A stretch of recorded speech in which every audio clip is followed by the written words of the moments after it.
And welcome into coverage of UNC hockey. Here I am, Max Gorin, delighted to be joining you today for today's coverage between UNC and the ECU Pirates. A great in-state matchup here in the ACHA.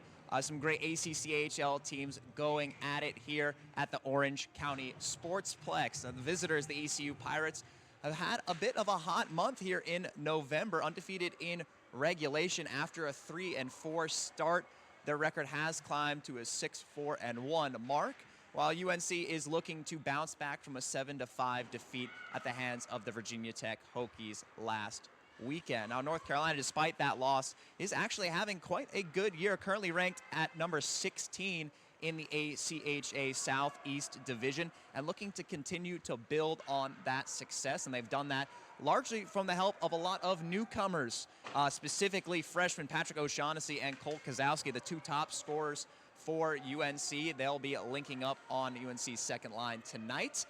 Kozowski, team leader in points. He's got 13 goals and 11 assists on the year for a mark of 24 points in just 13 games. He's scoring at a 1.85 point per game clip, which is something that can certainly help you win a few hockey games when you've got scoring talent like that. And O'Shaughnessy, he's not doing too poorly either with 20 points of his own. Again, he'll be centering that line tonight.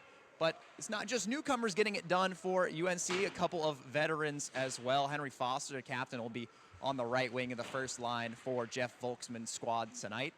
And there's some other veterans as well on defense. Simon Malone will be heading up their top pairing, and with some other talent as well surrounding him.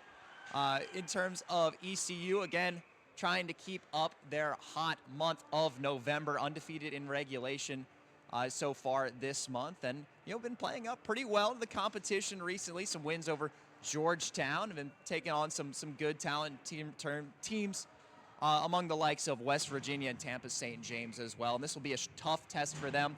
These two teams actually met earlier in the season. UNC coming away with a 6-0 victory in that game, and with the home ice advantage here tonight, we'll be looking to continue on with that trend.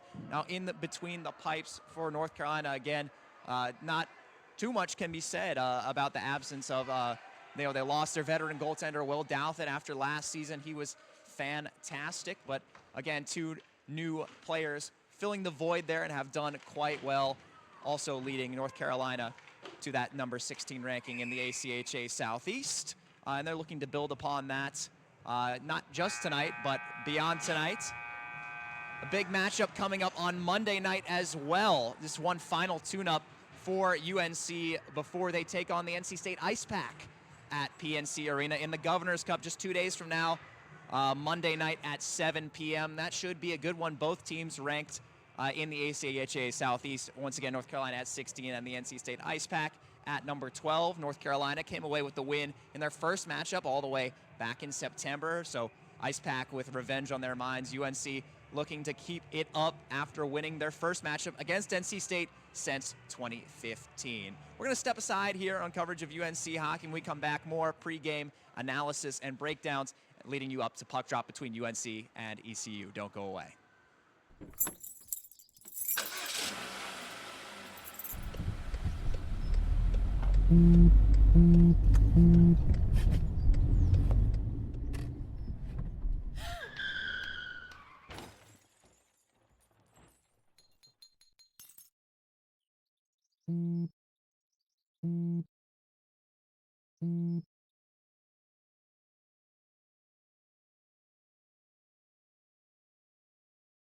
Hey, Bobo, do trees tell each other stories?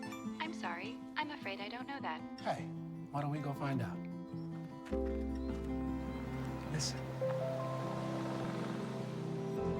Do clouds take naps? I couldn't tell you. Dad, do stars visit their friends? Look!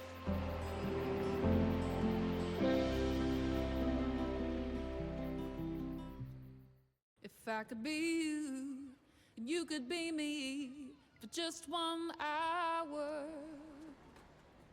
If we could find a way to get inside each other's minds. Walk a mile in my shoes, Walk a mile in my shoes. Well, before you abuse, criticize, and accuse, walk a mile in my shoes. I don't think that many kids in my son's school even do it. He makes fun of his friend who vapes. He would never try it. She's into soccer. She's on the honor roll. She's just not the type. No way. No way. No way. No way, my kid would never vape. Get your head out of the cloud. Today, nearly 8,000 kids will start vaping. Maybe even yours. Learn about the dangers at talkaboutvaping.org.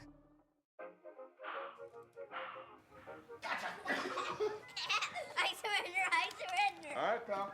Get ready for the day, buddy. Hey, Dad. Hey, Dad.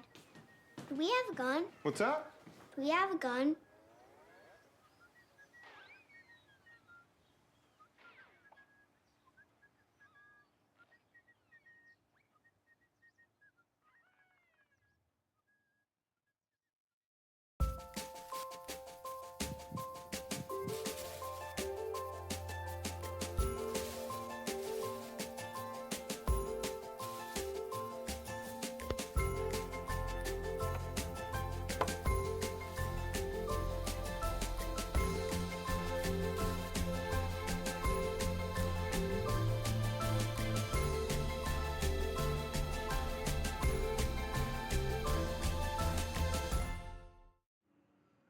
Welcome back once more to pregame coverage of UNC hockey leading up to UNC's matchup with the ECU Pirates here at the Orange County Sportsplex. Max Gorin joining you once again here on our UNC hockey live stream. Just highlighting a couple of the key pieces for UNC hockey this season. A lot of newcomers once more have come in to really build this team into a talented roster, a team that's had some pretty unprecedented success compared to the last few years. Of course, they did have a strong finish to last season, going to regionals for ACHA, and they're looking to build upon that, go even further, maybe even make the national tournament. That's every ACHA team's ultimate goal, and they're looking to get there.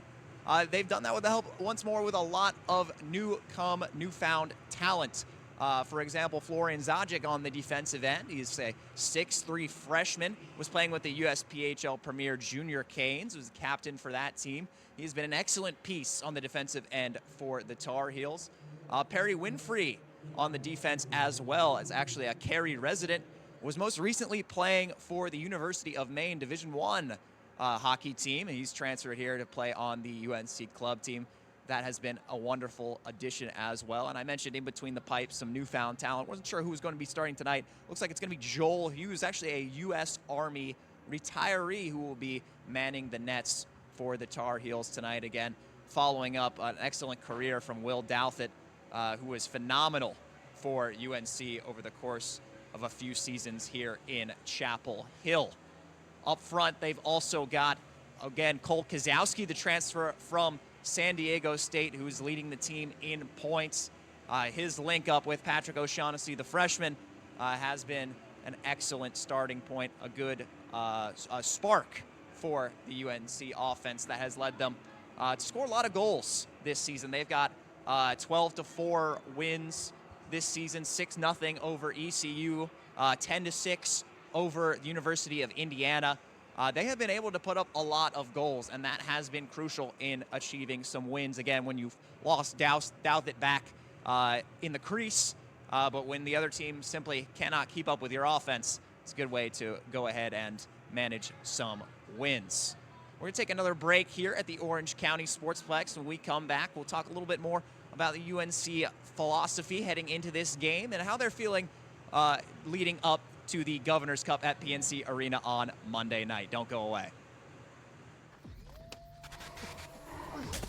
Multiple studies have shown that marijuana can slow both driver reaction and response time, which can be really dangerous.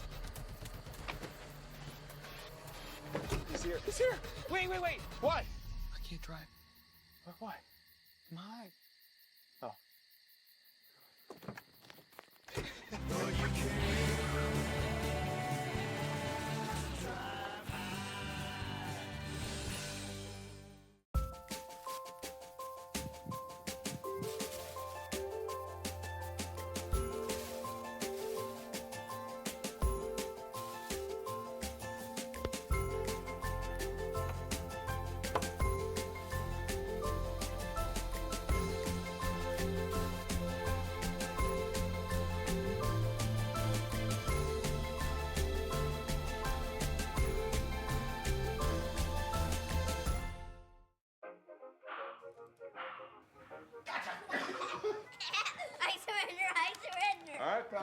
Get ready for the day, buddy.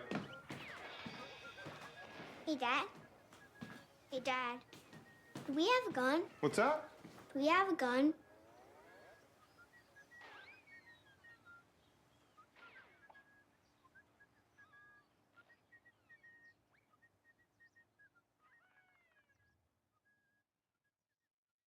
My Shiro doesn't always wear a cape, but she always has time for a hug, a smile, for going the extra mile.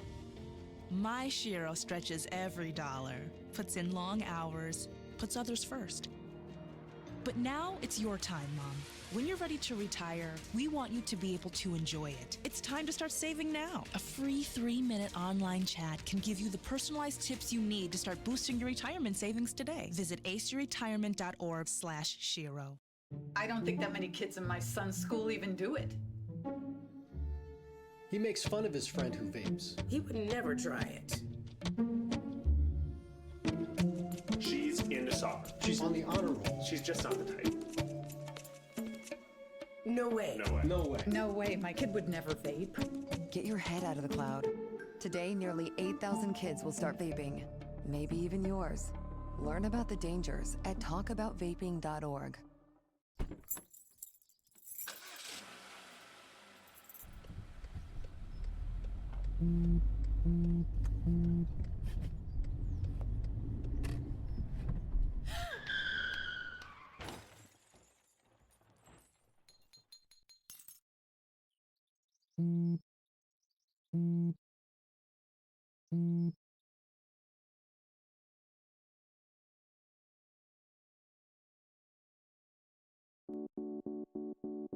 When it comes to making plans, you are the best. Those 9 months were also 273 days of planning.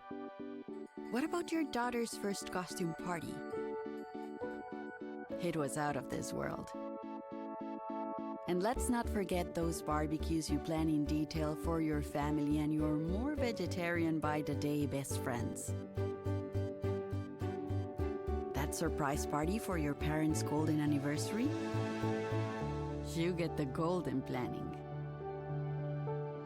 The same way you plan each detail for those moments, start planning to protect you and your loved ones from a natural disaster. Sign up for local weather and emergency alerts. Prepare an emergency kit and make a family communications plan. Protecting your family is the best plan you can make.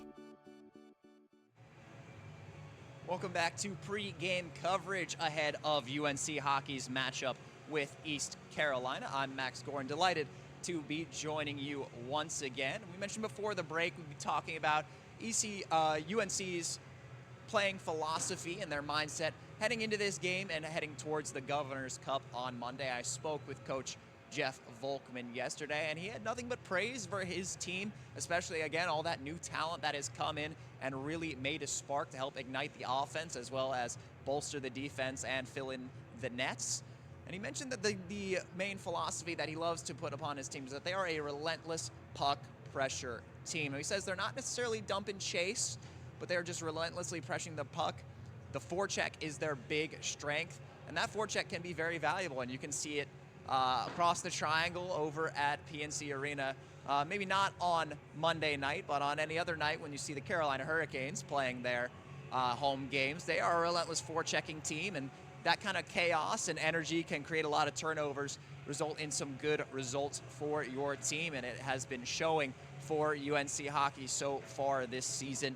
Have had some crucial wins that they may not have picked up in previous years. They've got a series split with Virginia Tech. Started the year with a win against Cincinnati, a 10-6 win over Indiana, and then a couple of those losses that they've suffered this year, 1-goal losses to the likes of Ohio State. They got the win over the Ice Pack for the first time since 2015. So that relentless puck pressure has been working wonders for Jeff Volkman and the UNC Tar Heels. They've got another big game coming up after this one tonight. Again, Monday night, 7 o'clock p.m. at PNC Arena. It's the Governor's Cup against the NC State Ice Pack. And if you're still looking for tickets to that game, head on over to Ticketmaster to the game page. Click on the unlock button and make sure to type in GOUNC. That's GOUNC. That code is going to get you 50% off tickets to that game. It is going to be assigned seating, which is not something they've done in the past. So hoping to fill out that building. Lots of blue to go along with, assuredly lots of Wolfpack red as well. We're going to take another break here at the Orange County Sportsplex, leading up to puck drop here between ECU and UNC. Don't go away. Advice for future agents. Oh, hold on to your seat, guys. It's going to be an amazing ride. It's tough at first. That first year is always tough. But you work hard and you can play hard. So if you can just stick with it, especially through that first year, every year after will be very abundant. So don't give up. This is a long ride, not a little short one. You come to us with a license, a phone, a car, a laptop, work ethic and personality, and your businesses can grow from there. The foundation, the leads, the leadership. I feel like the leadership here is great at Health Markets, and I'm very happy to be here. It's a great opportunity for any individual that would like to be in sales. Do not minimize the power of the collective. When one has an issue, we all work on it and we figure it out. And that was something that was unique to me, to be in a room where everybody's competitive, but yet Health Market structure is such that you encourage and help each other. Through the lead system they have, there's no competition. As a matter of fact, it probably double agents and still not satisfy the need that today's consumer has for accurate health insurance information. There's no concern on any of our part. As a matter of fact, we just can't get to all the clients. So come on in, the water's fine. It's your choice how you want to take your business, where you want to do it, how you want to grow it. It's your baby. Health Markets has unlimited resources. I worked at many jobs before where they didn't have the resources that I needed to be as successful as I would like to be. At Health Markets, I call it a mini franchise. All you have to do is plug and play. It's all there for you, from leads to websites to Facebook to training. You can do your whole career and learn everything you ever needed to learn right there from our resource center. I find a lot of gratitude in this job because I'm able to, on a daily basis, help individuals. The money that I'm able to save their families and the protection that I'm able to give them has been very rewarding for me personally, because I have a huge heart towards helping and serving others, and this job definitely has given me the opportunity to meet that need for myself in serving them and taking care of their families. I like to say that we cover you from head to toe, including your eyes and teeth, without costing you an arm and a leg. That's the Health Markets difference.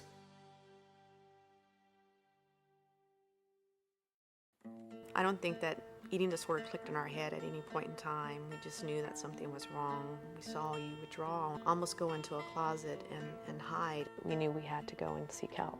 Eating disorders are serious, life-threatening illnesses, but recovery is possible. Visit nationaleatingdisorders.org for help and hope. Treatment to me is the key to recovery. I love you, and you're worth it. Welcome back to pregame coverage of UNC hockey's matchup with the East Carolina Pirates. I'm Max Gorin, delighted to be with you once again as the teams behind me are taking the ice for warm-ups for tonight's game, just about 8 minutes away from puck drops. Wanted to highlight a couple of players we're going to be looking for on the Pirates side of things. Defenseman Danny Molinex and forward David Fidishin are two players I am keeping my eyes on. That's Molinex, number 3, and Fidishin, number 12. Two seniors on this ECU squad. Fidishin actually previously played for Liberty's Division III ACHA team, and we all know what a strong program they built up there in Lynchburg. And those are just two difference makers I'm looking for. There are a few key upperclassmen on this ECU squad. We'll see if that veteran presence is able to help them find a different result than the 6-0 loss they suffered earlier this season at the hands of these same North Carolina Tar Heels. And tonight there's also a little bit of a ceremony going on tonight. Matt Lopez will be going to the UNC Hockey Hall of Fame, a crucial part of building the UNC hockey program and the ACCHL as well. It was part of the program from 1995 to 2000 and will be recognized for his impact in building the program, helping to build the league and build it into something so strong. And you can see it here tonight, two in-state schools battling it out here in an ACHA matchup for the second time this season. And, you know, if you look around the state of North Carolina and the region as a whole, you'll see a lot of ACHA programs that have built from the ground up and are now looking at stout programs, lots of great competition. You've got ECU has already played a couple games against Charlotte this season. They've split that. Charlotte and Wake Forest are going to be playing an outdoor game at the Charlotte Knights Stadium. That should be certainly something interesting.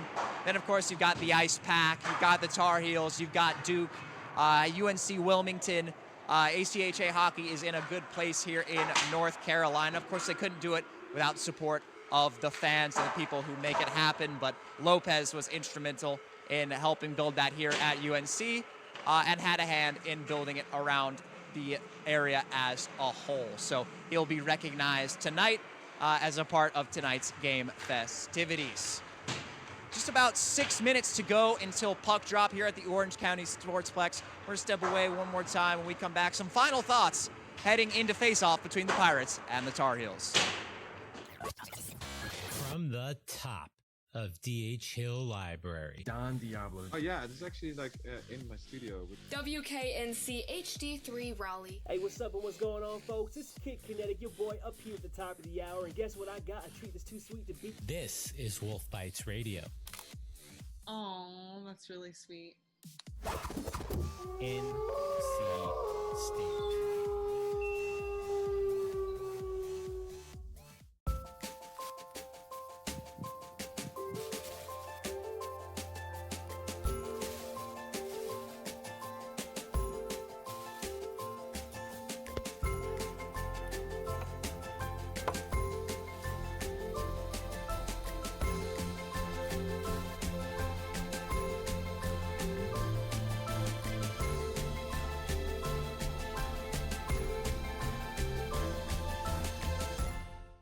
Each year, hurricanes and major flooding threaten cities, towns, and rural homes across the Gulf states. So chances are there will be more storms and floods near here again. And between school, sports, and social lives, chances are you won't be with your kids when it happens. Will they know what to do? Ready.gov/kids has all the educational tools and information to make the conversation easy. When the time comes, chances are they'll feel prepared, not scared. So talk with your family today.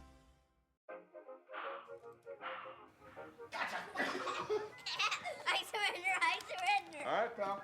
Get ready for the day, buddy. Hey, Dad. Hey, Dad. Do we have a gun? What's that? Do we have a gun?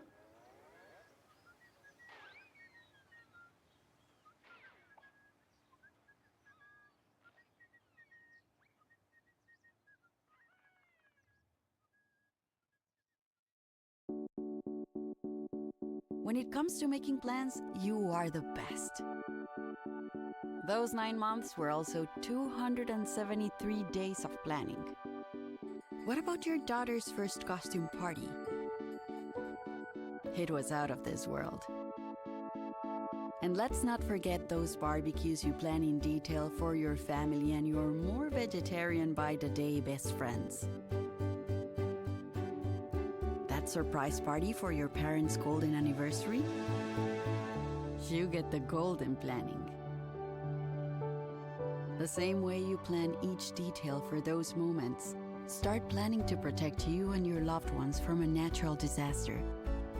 Sign up for local weather and emergency alerts. Prepare an emergency kit and make a family communications plan. Protecting your family is the best plan you can make.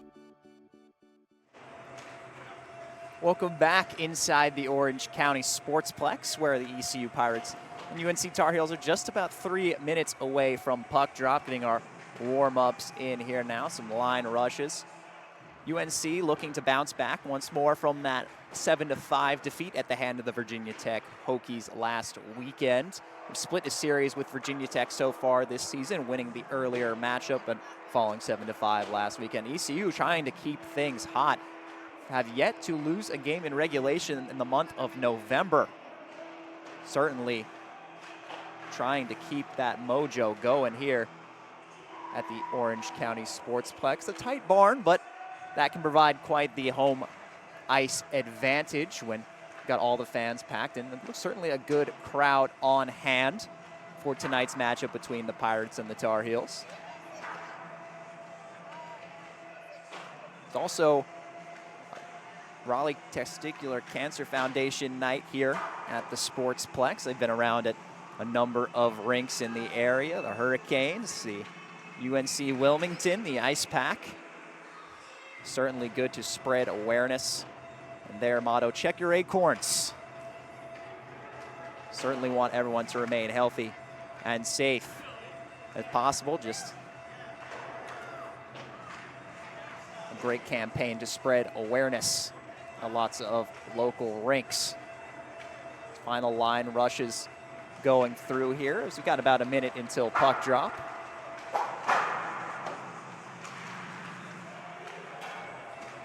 ECU at a 6-4-1 record so far. And the Tar Heels coming in with a record of 8-6-1. We're going to take a final break here before puck drop between the Pirates and the Tar Heels. One final tune-up for UNC before the Governor's Cup on Monday. Don't go away.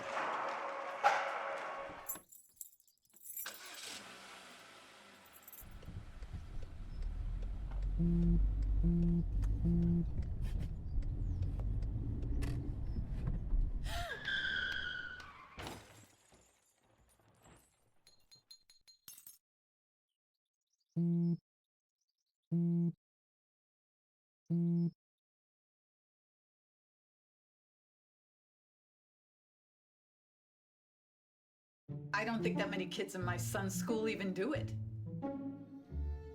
He makes fun of his friend who vapes. He would never try it. She's into soccer. She's on the honor roll. She's just not the type. No way. No way. No way. No way. My kid would never vape. Get your head out of the cloud. Today, nearly 8,000 kids will start vaping, maybe even yours. Learn about the dangers at talkaboutvaping.org.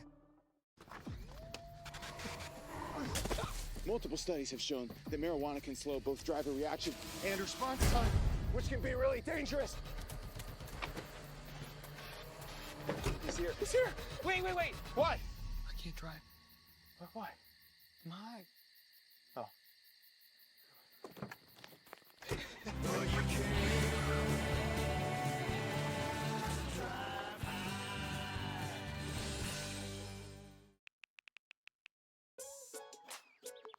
Worried about your friend, but don't know how to reach out? You could say, how are you, or get a fake tattoo. You could ask with an app if it works for you. You could chat with them in VR, it's all good. If you think you should check in, yeah, you should. Whatever gets you talking. Reach out to a friend about their mental health. Whatever gets you talking. Learn how you can help at seizetheawkward.org. I want to eat apples and bananas. I need to eat apples and bananas. Why can't I eat apples and bananas? Support the Feeding America nationwide network of food banks to help provide meals to those in need. Join us at feedingamerica.org. From the top of D.H. Hill Library. Don Diablo. Oh yeah, this is actually like in my studio. WKNC HD3 Raleigh. Hey, what's up and what's going on, folks? This is Kid Kinetic, your boy up here at the top of the hour. And guess what I got? A treat that's too sweet to beat. This is Wolf Bites Radio. Oh, that's really sweet. NC State.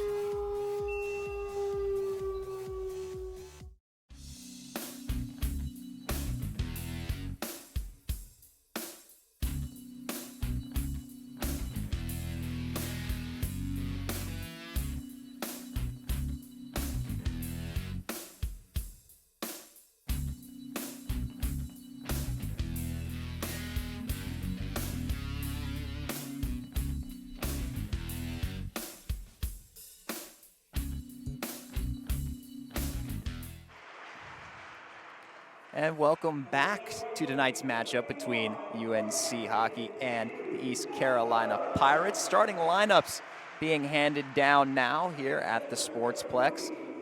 UNC is going to start with Ben Edwards, Brian Hogan, and Henry Foster, the captain up front. Junior from Darren, Connecticut, has been a valuable leader for the Tar Heels this season. Folkman has said his veteran presence has been important with a team full of newcomers, but those newcomers certainly have been valuable. And there's the call down. Joel Hughes, again, will be in the nets for UNC, the Army retiree, facing another kind of battle tonight against the Pirates. Some lovely Carolina blue and white Argyle pads. Love that design. Certainly is a winner.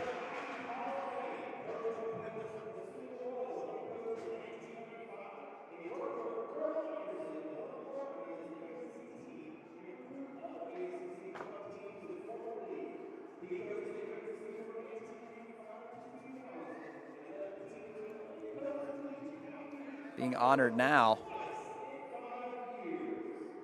is Michael Lopez. Coached the team from 1995 to 2000. Again, instrumental in building the UNC program and ACCHL as a whole. So he's being recognized now. It'll be a ceremonial puck drop. Henry Foster will meet up with Ben Kelman for that one there. And some applause coming down for Lopez.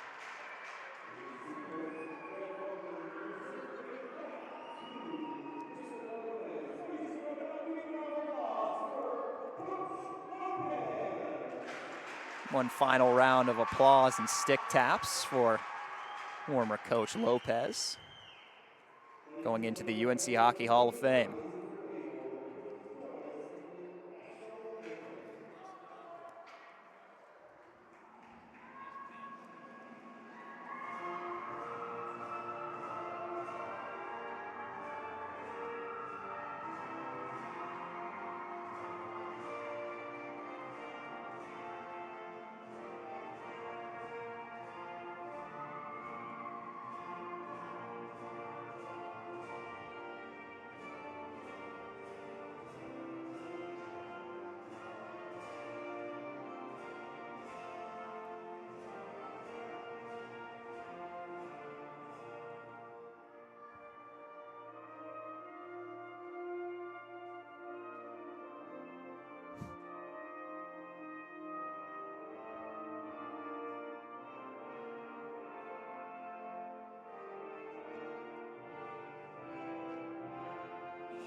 And so it's game time here at the Orange County Sportsplex. Face-off coming up here between UNC and ECU. Between the pipes for the Pirates tonight is going to be Brendan Favreau, junior from Holly Springs, North Carolina, rocking number 29. He'll face off against Joel Hughes down at the other end for the Heels. Some final words for each team from the coaches before they'll break the huddle and come out to start tonight's contest.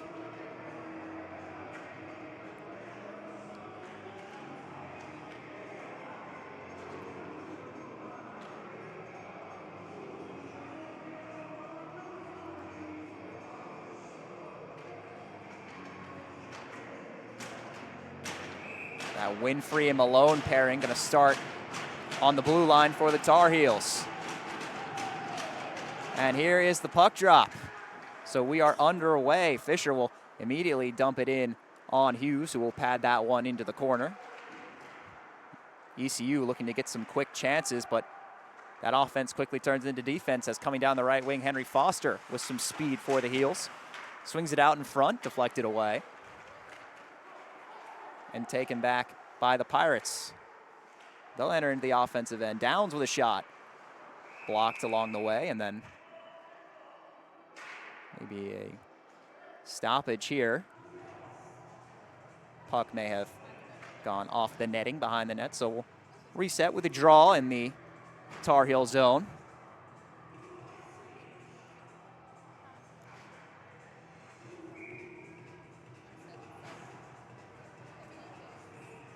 Face-off coming here to the right of Joel Hughes.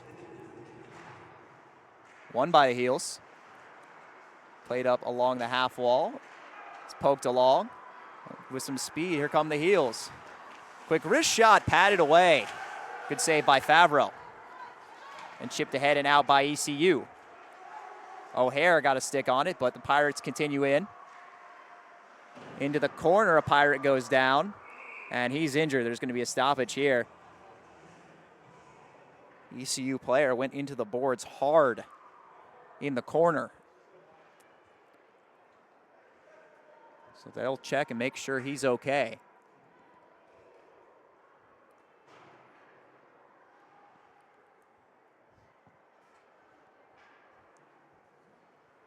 Tight viewing angles here at the Orange County Sportsplex. Once we figure out who that injured player is, we'll be sure to relay that information. But certainly not a pretty sight. Went hard into the boards immediately, let go of his stick, and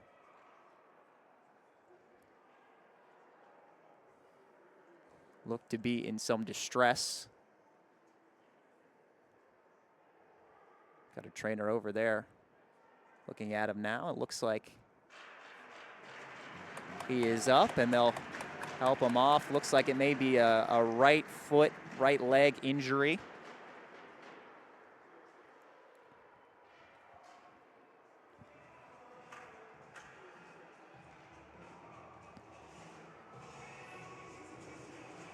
So an injured Pirate early in this one, just 53 seconds in.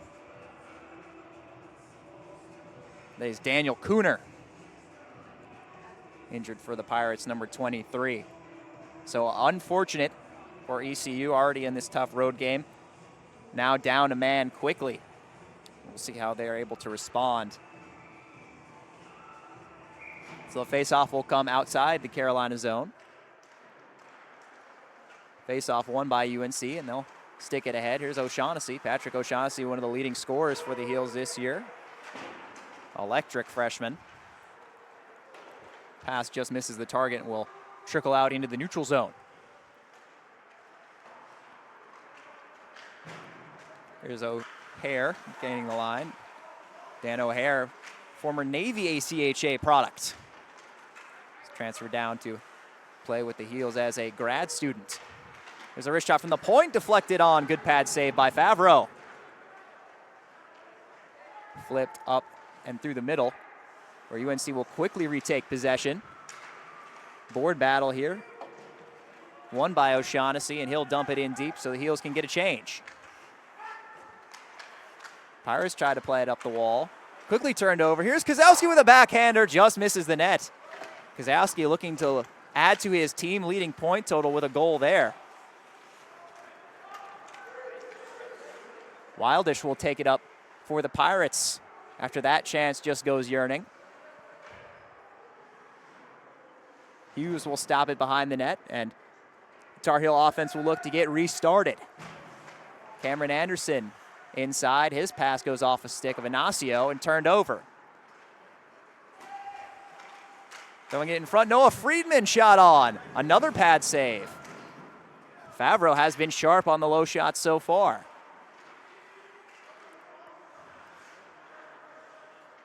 Tar Heels play it cross ice, but to no avail. LeBlanc will pass it off to Anderson, who will flip it ahead, looking long. Puck goes off an official skate there near the blue line, and it'll be a battle, and it'll come on back into the ECU zone, but it goes off a stick, and Tar Heels win the foot race. Michael Vaglia behind the net now. He'll throw it up top. Immediately back down low. It's Ashford. Hounded by the ECU defenses, and LeBlanc will take it and just flip that the length of the ice. Will not go for icing.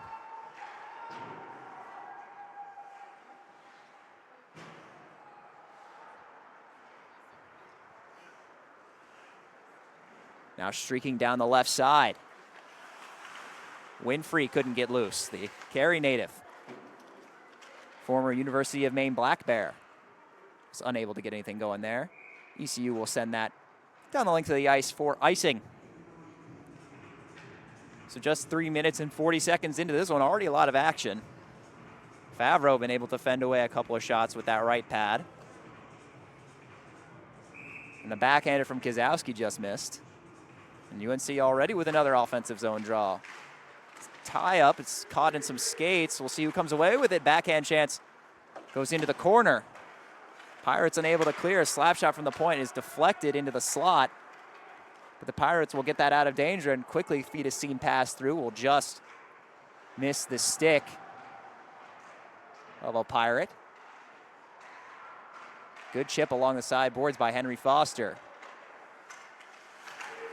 Tar Heels denied at the blue line, and they will enter offside.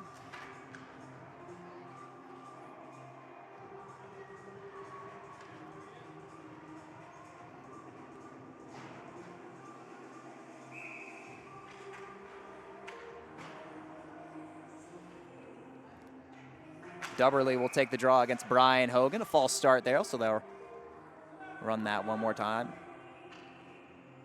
Actually, looks like Zach Mangle will be playing with Brian Hogan and Henry Foster. A little bit of a change up there. Originally, I thought Ben Edwards was going to be on that line, but maybe a late adjustment by Coach Jeff Volkman. Kendrick Holmes will fend that one away in the corner.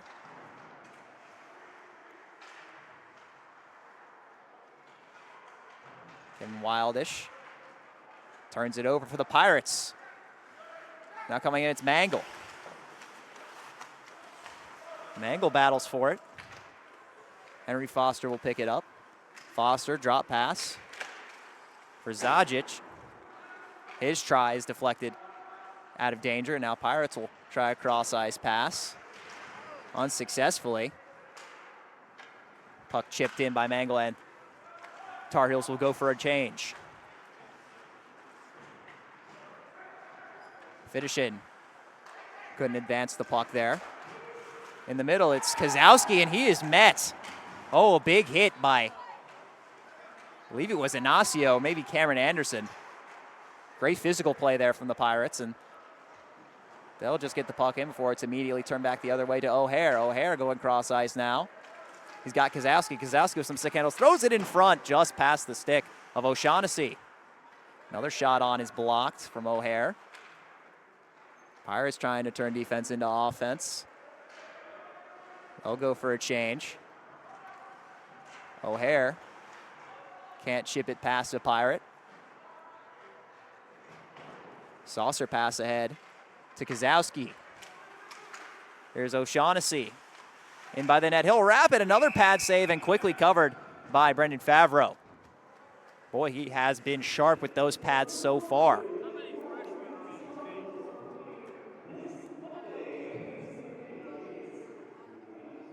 UNC largely controlling the flow of play thus far. They'll have an offensive zone draw here. Face-off is won. Played back to Simon Malone. Malone in deep. They'll go low to high. Here's a wrister from the point. It's loose. Rebound, and they score. Noah Friedman bangs it home. Nothing Favreau could do on the rebound there.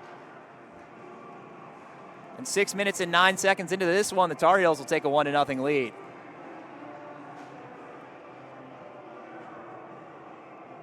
Friedman in the right place at the right time. One of the seniors on this team, bringing some veteran presence. Deflected right to him on the goal line there, and not much more to do but poke that one home. So a quick 1-0 lead. Finally, a chance is put home by the Heels. And they're looking to add to it. Now across the blue line. It's dropped off. Sent inside by David Mahan. Nobody home. Heels keep it in, kicked ahead by Wildish. Can't escape the zone. Finally they do, just barely. Some neutral zone tussling, and finally the Pirates come away with the puck.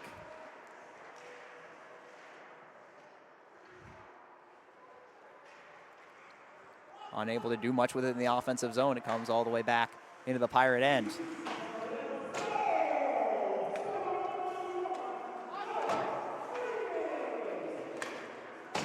ECU really struggling to get it out of the zone. That Downs clear couldn't get through. Finally, puck will get out to center. Immediately wristed in on Favreau. Well, he's able to play that one away easily. Nearly stolen there by Mackay Ashford, but ECU would maintain control. Light flick there, stolen by LeBlanc. His try in on net easily stopped by the pad and covered by Hughes. Joel Hughes hasn't seen too much action so far these first 8 minutes or so.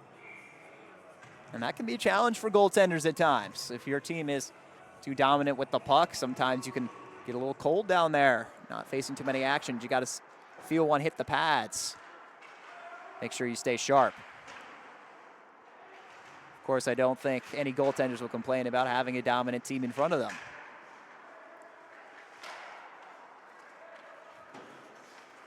ECU still struggling to get through the neutral zone. Puck stays in their end. It was almost picked up by Ben Edwards, but Pirates take it the other way. Dumped in behind. Pirates control it in the corner. Goes out in the slot. Attempt was blocked, and Ashford will come away with it for the Heels and simply dump and change. Brian Hogan applying the pressure for UNC. That relentless puck pressure Coach Volkman was talking to me about earlier. It has been paying off dividends so far for UNC. Hogan trying to get it to Mangle. It comes away, and Fidishin will bring it through center for ECU. Quickly taken away. Now with some speed, Henry Foster bringing it up through the middle. Foster with some nice angles, in on goal, another pad save and covered by Favreau. Oh, I tell you, those are some nice handles from Henry Foster, but Favreau equal to the task. And he freezes it.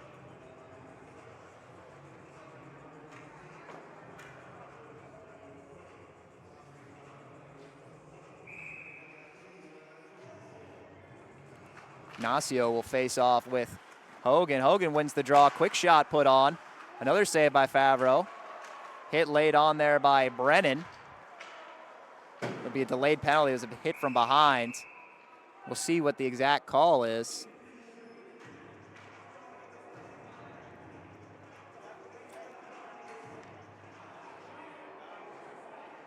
Does look like it is going to be a penalty for a check from behind.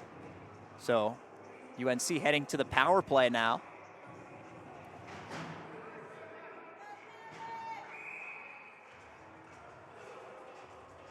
Looks like Owen Brennan was the offending party for ECU. Tar Heel power play going to work here to the right of Brennan Favreau. Pirates win the draw. Tied up in the corner, Wildish looking to get out of trouble. He's hounded by 3 Tar Heels. Digging away at the puck. Hogan slaps at it. O'Shaughnessy trying to dig it out. Finally they do. Here's Hogan. Back to the point for Foster.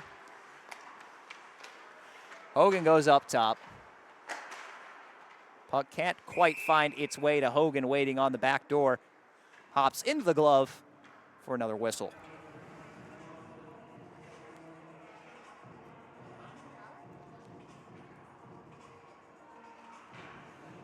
Many of the team's top scorers out here for UNC on the power play. Of course, that O'Shaughnessy and Kozowski duo out here centered by Hogan. Henry Foster on the point. He'll make a quick turn, throw it up top.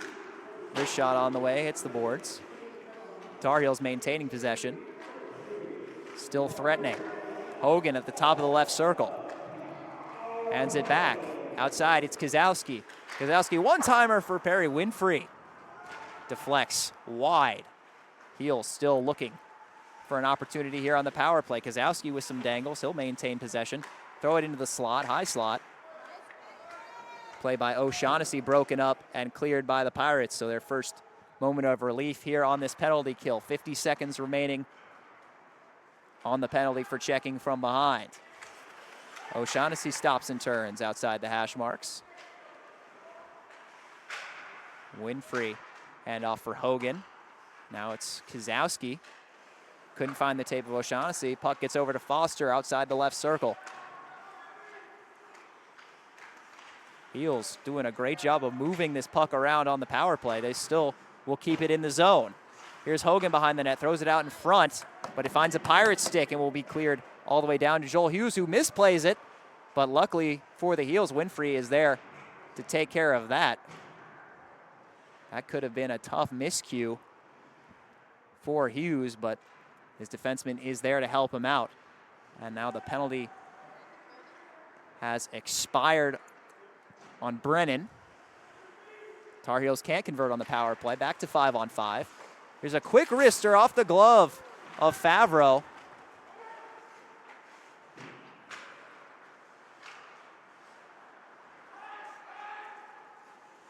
Heels almost made it 2-0 there. Again, a flash of the leather from Brendan Favreau. Heels just relentless, keeping this puck in the ECU zone.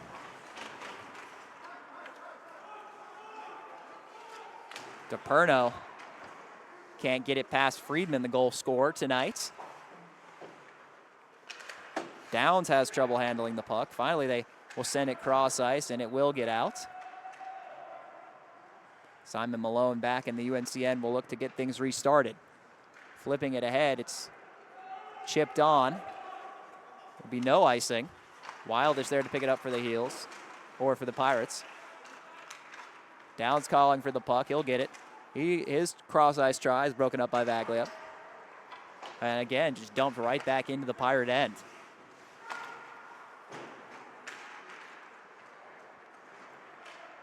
ECU gains the zone now. Wrister pad save, juicy rebound.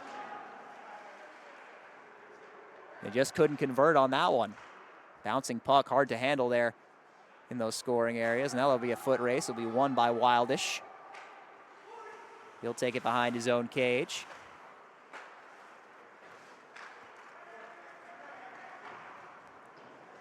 Pirates looking for a response now, down just 1-0. Certainly still anybody's game, but they'll definitely need to turn up the pressure in the offensive end if they want to compete in this one. There's a shot, deflects out in front. Pirates still maintaining control. There's a wrister, it goes high, but stays in play.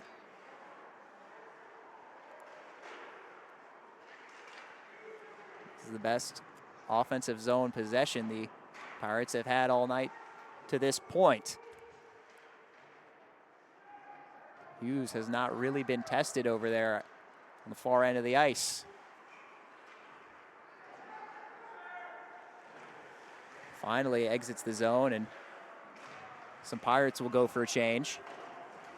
Puck sent into the ECU zone, and that will go for icing.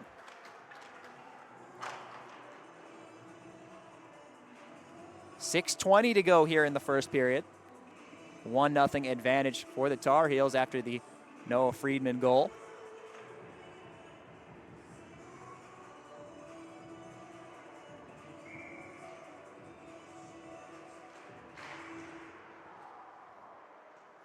Face-off will trickle into the corner and quickly be played out of the zone by the Heels. Here comes Mangle. Tries to play it back towards the middle. There's a wrister, bounces off the glove of Favreau. Still loose and cleared out of the zone. Favreau has been sharp so far, although if there was one criticism so far, maybe his rebound control, but other than that, he has been stellar, especially on the low shots with the pads. That attempt easily covered by Joel Hughes.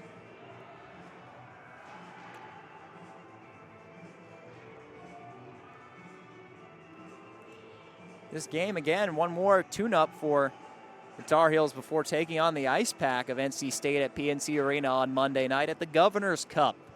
If you still don't have tickets, make sure to head on over to Ticketmaster, hit that unlock button. Type in GO UNC, G-O-U-N-C, for half-off tickets to that game.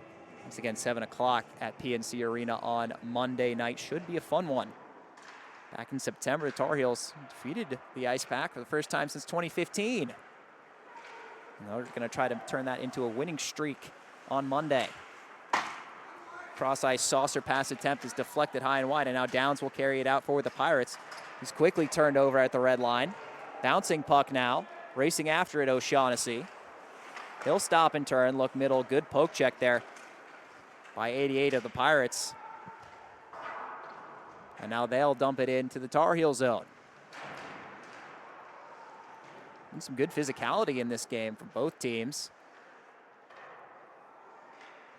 Other than the one checking from behind penalty to Brennan, it has been good, clean, physical hockey. Handoff for Kozowski. He goes long for O'Hare. Loose in the slot. Somebody trying to find it. Poke check from Favreau. It's cleared down the length of the ice for icing.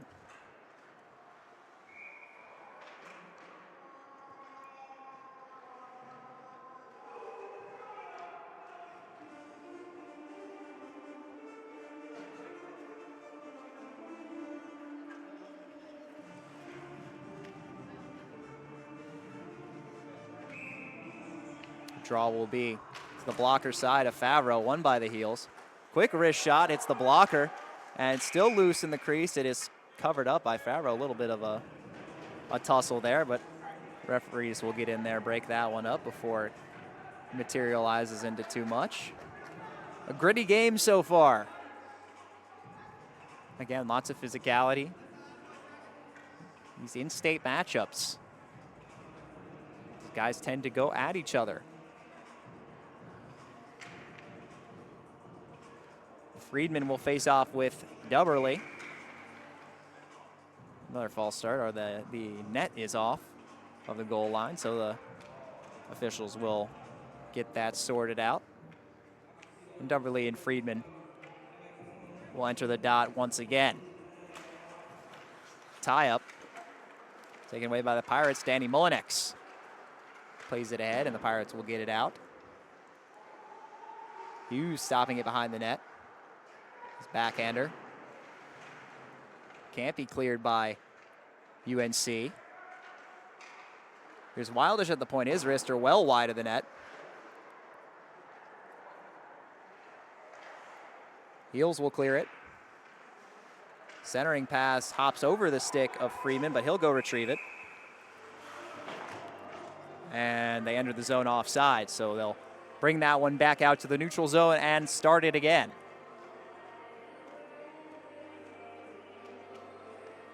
Friedman playing with some visible energy out there. He is certainly buzzing. He's got the lone goal in this contest.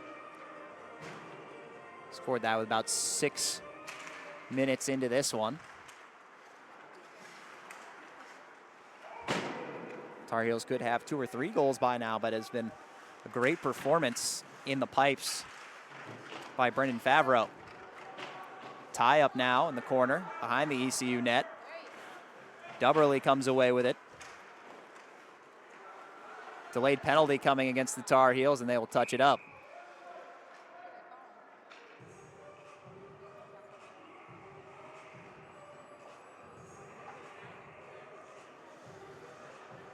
I believe that's going to be a roughing penalty against Ives.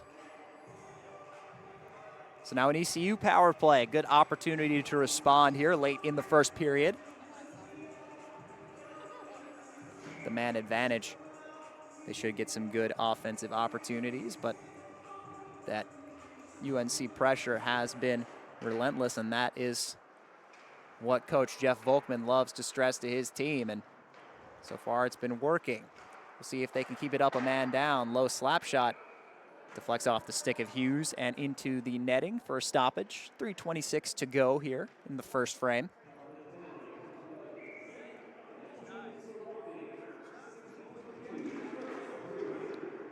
That draw one by the heels, and they will clear the zone. Oh, poked ahead, lovely move by Henry Foster. He'll bring it in. Toe drag around the defender, fires a shot and scores! Oh, what a phenomenal play by Henry Foster, short-handed. And UNC will go up 2-0. Wow. Henry Foster dangles the defenseman after chipping it around another Pirate and fires the wrister glove side to make it 2-0.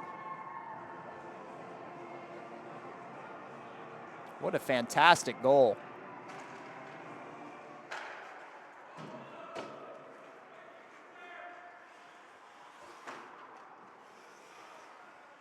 So ECU really looking to get something going now. Puck taken away in their end, though. Again, even shorthanded, UNC applying a lot of pressure. Wildish will fire it over to his defensive mate. He'll retrieve the puck back and bring it into the offensive end.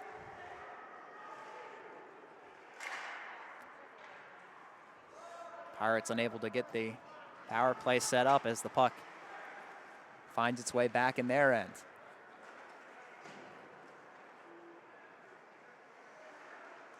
Dumped in. And cleared up and into the netting.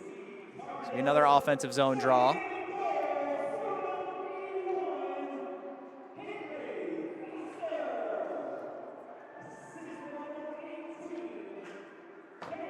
The captain, Henry Foster, has doubled the Carolina lead, making it 2-0.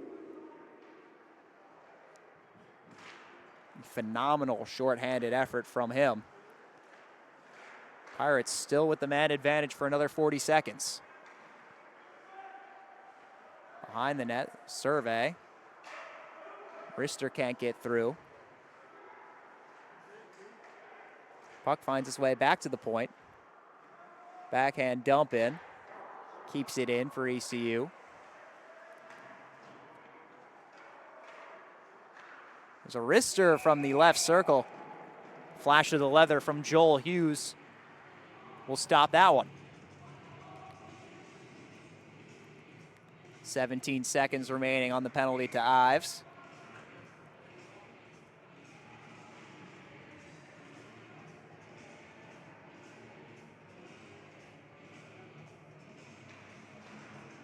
Face-off sent ahead by the heels, and it will escape the zone.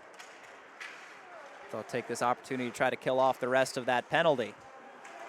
Bit of a tie-up between LeBlanc and Mahan, it looks like, and I believe they're both going to go and serve a penalty for that. Yeah, Mahan and LeBlanc will go likely for roughing. Yep.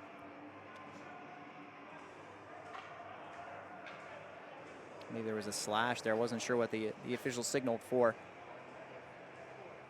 ECU, but regardless, there will be a penalty on each side. The 4 seconds remaining on that initial call against Ives.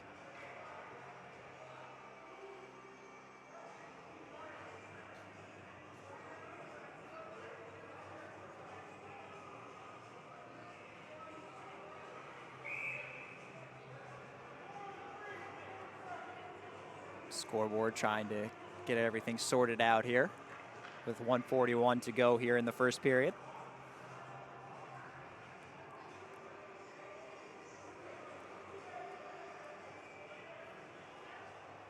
Trying to get the correct number of players on the ice. Right now there are 5 Pirates out there. I certainly don't believe that is the case, at least for another 4 seconds. If these are offsetting penalties, then perhaps it will be 5-on-5, but I don't believe that's the case. I believe it should be 4-on-3 for the next 4 seconds, but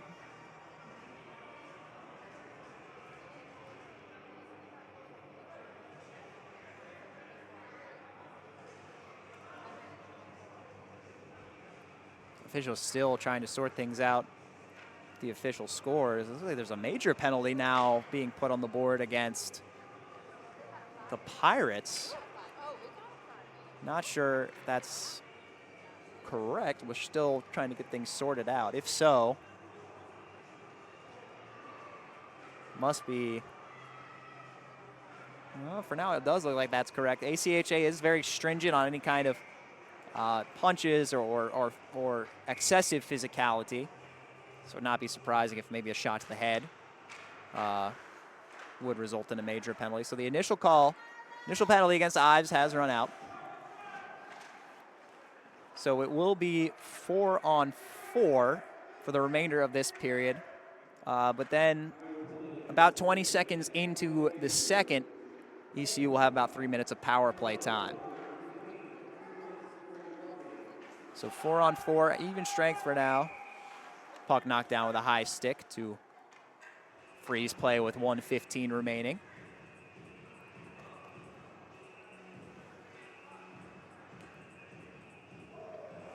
Pirates are able to fend off UNC for the rest of this period. They'll be rewarded. Lots of power play time to get themselves back in this one to start the second frame. Face-off tie-up taken by the Pirates. Here comes Mullinex. He'll play it ahead. Wrister gloved by Hughes. He'll freeze it.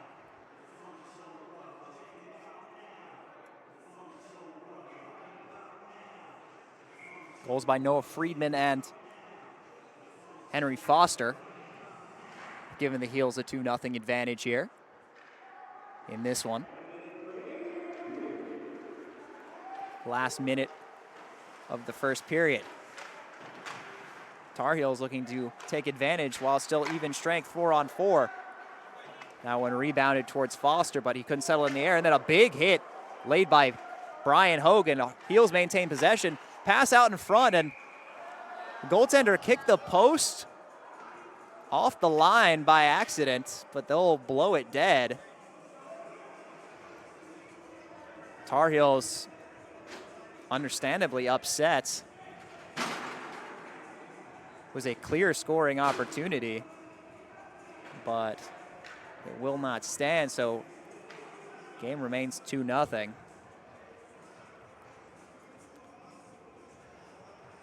Perhaps they could benefit from putting in some pegs for the net.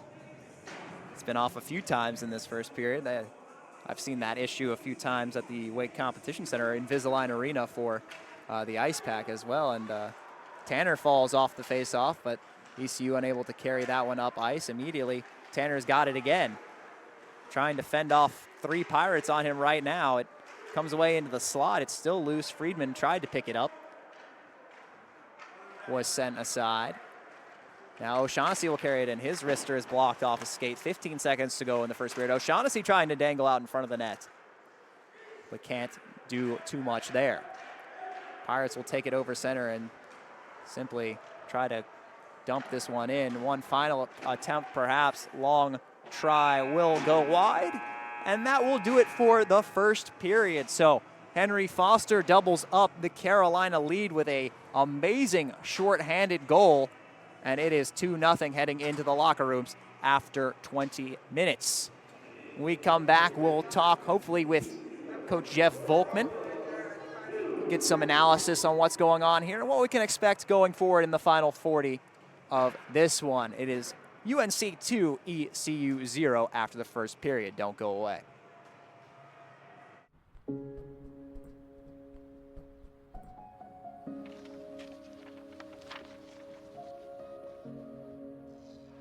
Dear moms and dads, we know it's not always been easy,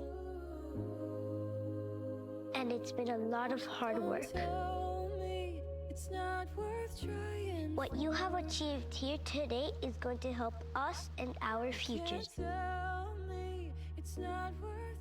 It is why we are coming up on stage to collect your diplomas. Everything I do it for you. Mom, love you always. No, it's true. Everything I do it for you. When you graduate, they graduate. Visit finishyourdiploma.org to find free and supportive adult education centers near you. When it comes to making plans, you are the best. Those 9 months were also 273 days of planning. What about your daughter's first costume party? It was out of this world. And let's not forget those barbecues you plan in detail for your family and your more vegetarian by the day best friends. That surprise party for your parents' golden anniversary? You get the golden planning. The same way you plan each detail for those moments, start planning to protect you and your loved ones from a natural disaster. Sign up for local weather and emergency alerts. Prepare an emergency kit and make a family communications plan. Protecting your family is the best plan you can make. Jordan knows he shouldn't eat this entire bowl of nachos, but tonight he's earned that right. Because a few hours ago in the middle of happy hour, he recognized a sign. Not from the gods or a bolt of lightning, but from a double heart, a kissy face, and a fourth ha in ha ha ha. That's when Jordan knew he was buzzed. So when it was time to go, he got a ride home instead of driving. Be a legend like Jordan. Recognize your buzzed warning signs and get a ride home. Buzz driving is drunk driving. Last week, Brandon met a girl on a dating app. One day after work, he finally found the courage to ask her out. No answer. He started to panic. Was he being too pushy? Maybe it was too... Hey, sorry I didn't respond. I was driving. I would love to go on a date. How does tonight sound? Brandon tried to play it cool, but inside he knew. A girl so smart, so responsible. She must be a keeper. Back to intermission coverage of UNC hockey against ECU. Just to recap what we've had so far in this game, after 20 minutes, Noah Friedman put the Tar Heels on the board with a rebound goal early in the first period. And then short-handed later on, Henry Foster made a great play, chipping it to himself off the boards and dangling a defender to put one home. It was a stellar highlight, put the Heels up 2-0, and then that is where we got to now. And then shortly into the second period, ECU will have about 3 minutes of power play time and an opportunity to respond and get themselves back into this game. That's your recap of what's happened after 20 minutes. We're going to step aside. When we come back, more analysis and thoughts heading into the second period. Don't go away.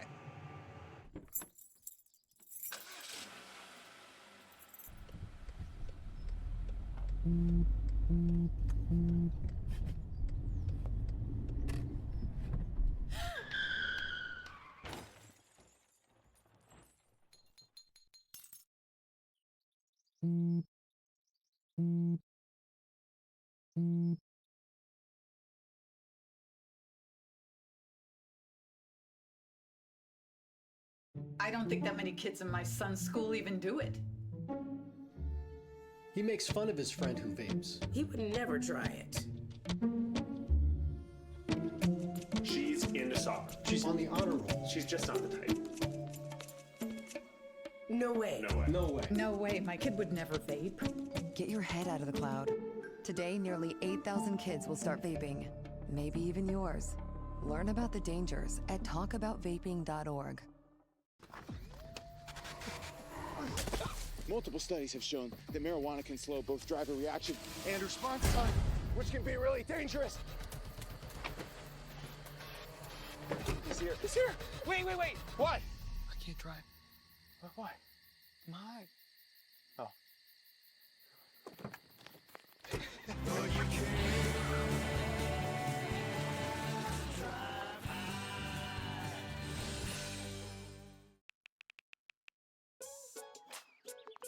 Worried about your friend, but don't know how to reach out? You could say how are you or get a fake tattoo. You could ask with an app if it works for you. You could chat with them in VR. It's so good. If you think you should check in, yeah, you should. Whatever gets you talking. Reach out to a friend about their mental health. Whatever gets you talking. Learn how you can help at seizetheawkward.org. I want to eat apples and bananas. I need to eat apples and bananas. Why can't I eat apples and bananas? Support the Feeding America nationwide network of food banks to help provide meals to those in need. Join us at feedingamerica.org. From the top of D.H. Hill Library. Don Diablo. Oh yeah, this is actually like in my studio. WKNC HD3 Raleigh. Hey, what's up and what's going on, folks? This is Kid Kinetic, your boy up here at the top of the hour. And guess what I got? A treat that's too sweet to beat. This is Wolf Bites Radio. Oh, that's really sweet. NC State. Welcome back to coverage of UNC hockey here between in tonight's game between UNC and ECU. UNC with a 2-0 lead here in the first intermission. Joining me now is Michael Lopez, who's being inducted into the UNC Hockey Hall of Fame, former UNC head coach from 1995 to 2000. Michael, what are your impressions, first and foremost, of the first period we've seen here tonight? A lot of hustle, good pressure in the zone. 81 with some good hustle on that short-handed goal. They look good. Yeah, that was quite the highlight goal from Henry Foster there. That short-handed chance put them up 2-0. And Michael, I want to talk with you just about how ACHL hockey, ACHA hockey, how much it's grown here in the area over the last couple of decades. What was it like, helping to build that and seeing what it's become nowadays? Well, building it was a tough task. Earl Anderson played a key role in that, my general manager. To see what it's become is amazing, and getting the honor tonight of being in the Hall of Fame was an amazing honor, and I'm just glad they're putting my plaque in the locker room and not in the penalty box where it probably belongs. Oh yeah, and big matchup coming up on Monday night. We were talking a little bit about this before we came back from break at PNC Arena, the Governor's Cup between the Tar Heels and the Ice Pack. What do you think is the key for success for the Tar Heels in that matchup with the Ice Pack? Don't let the arena overshadow the game, because it's a great honor to play in that arena. Whenever you get to play in a professional arena, you're using their locker rooms. It's a great honor to play like that. You can't let that take away from the basics that they're exhibiting here today. Yes, and that performance so far has been pretty clinical. 2-0 is the lead for the Tar Heels after 20 minutes. And if you want to go to that Governor's Cup game at PNC Arena on Monday, again, make sure to head to Ticketmaster. Click on that unlock button, type in Go UNC for half-price tickets. 2-0 is your score here at Orange County Sportsplex. We're going to step aside. When we come back, more thoughts and analysis heading into the second period. Jordan knows he shouldn't eat this entire bowl of nachos, but tonight he's earned that right, because a few hours ago in the middle of happy hour, he recognized a sign, not from the gods or a bolt of lightning, but from a double heart, a kissy face, and a fourth ha in ha ha ha. That's when Jordan knew he was buzzed. So when it was time to go, he got a ride home instead of driving. Be a legend like Jordan. Recognize your buzzed warning signs and get a ride home. Buzz driving is drunk driving. Each year, hurricanes and major flooding threaten cities, towns, and rural homes across the Gulf states. So chances are there will be more storms and floods near here again. And between school, sports, and social lives, chances are you won't be with your kids when it happens. Will they know what to do? Ready.gov/kids has all the educational tools and information to make the conversation easy. When the time comes, chances are they'll feel prepared, not scared. So talk with your family today.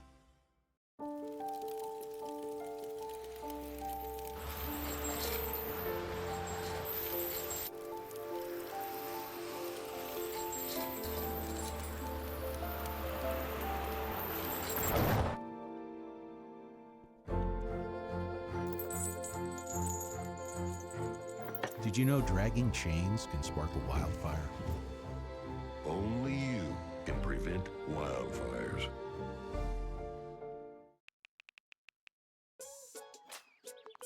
Worried about your friend but don't know how to reach out? You could say how are you or get a fake tattoo. You could ask with an app if it works for you. You could chat with them in VR. It's all good if you think you should check in. Yeah, you should. Whatever gets you talking. Reach out to a friend about their mental health. Whatever gets you talking. Learn how you can help at seizetheawkward.org. There's so many rewards in life. You coming into our home was one of the greatest rewards we could have ever had. You know, it took 20 years, and I got my third child, who was 17 at the time. It's so cool to watch the adult that you've become, and you really have done as much for us as you think we've done for you.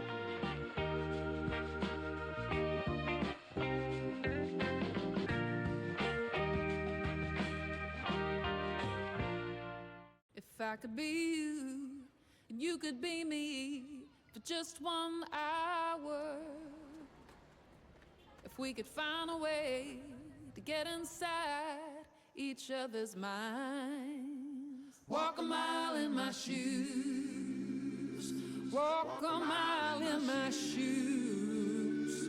Well, before you abuse, criticize, and accuse. Walk a mile in my shoes.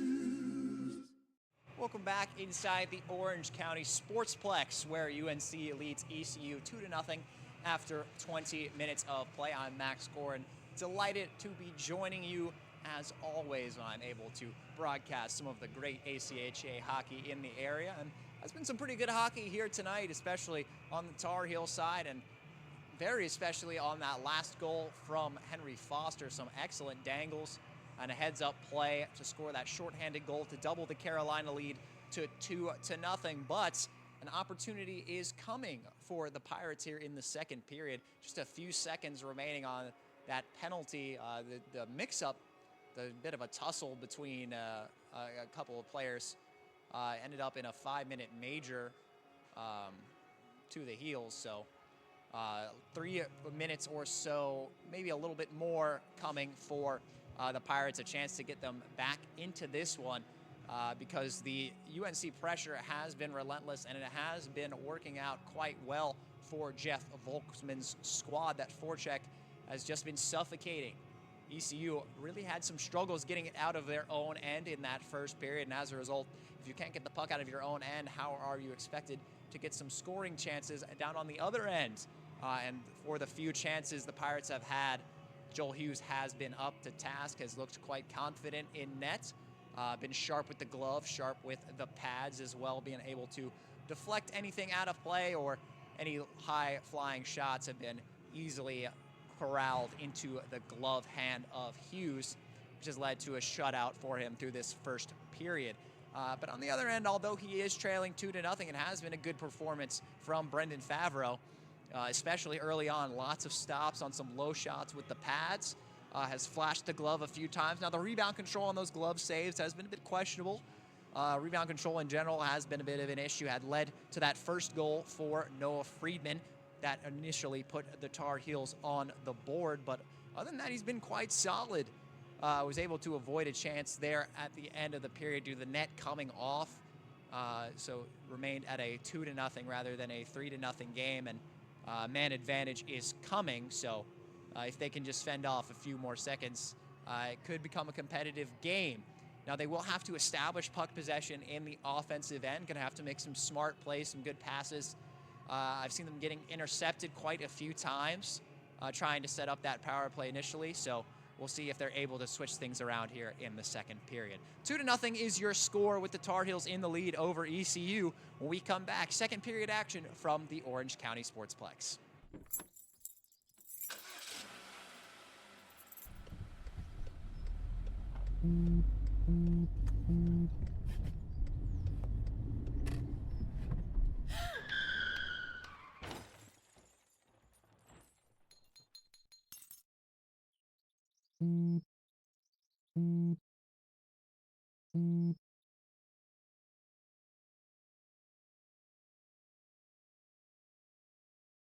Hey, Bobo, do trees tell each other stories? I'm sorry. I'm afraid I don't know that. Hey, why don't we go find out? Listen. Do clouds take naps? I couldn't tell you. Dad, do stars visit their friends? Look!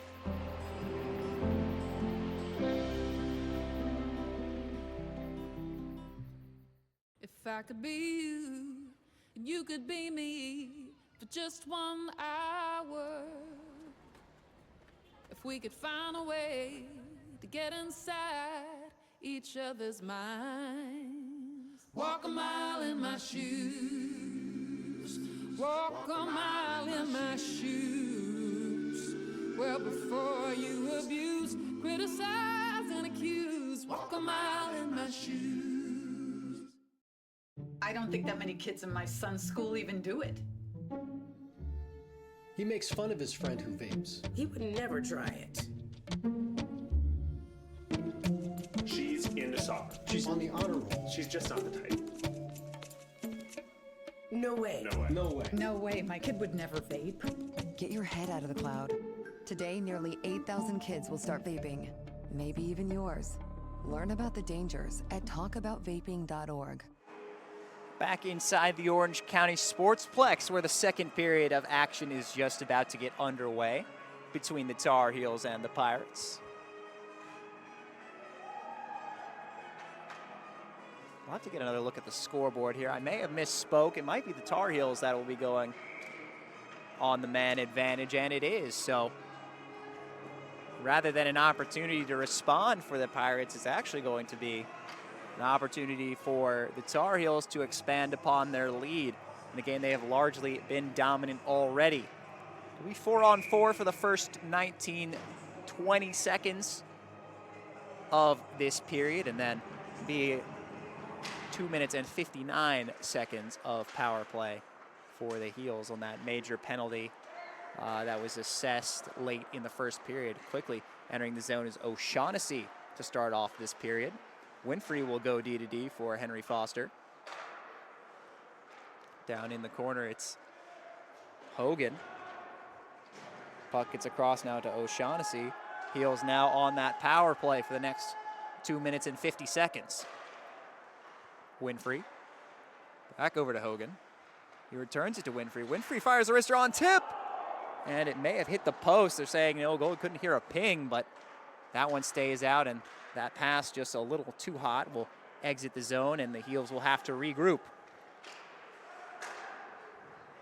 A couple of Pirates taking the opportunity to change as long shorthanded shifts are incoming. O'Shaughnessy.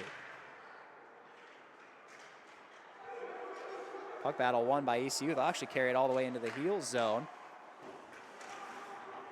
before it's taken away. Good shorthanded intensity there. Behind their own net, the Heels will look to reset. Outlet pass doesn't hit the target. Chipped ahead, but onto the tape of Winfrey. Pirates looking good so far, despite the man disadvantage, and some good dangles there. Pirates able to just gain the zone before sending it back, waste a little bit more time on this 5-minute penalty. Resulted from a tussle late in the period, and now a takeaway. ECU has looked better with the possession here shorthanded than they have much of the game, even while even strength are on the man advantage. Perhaps some rousing words in the locker room have them playing inspired. Mangle entering the zone for the Heels, drops it off for Friedman. Friedman playing it in deep, sticked along to the half wall.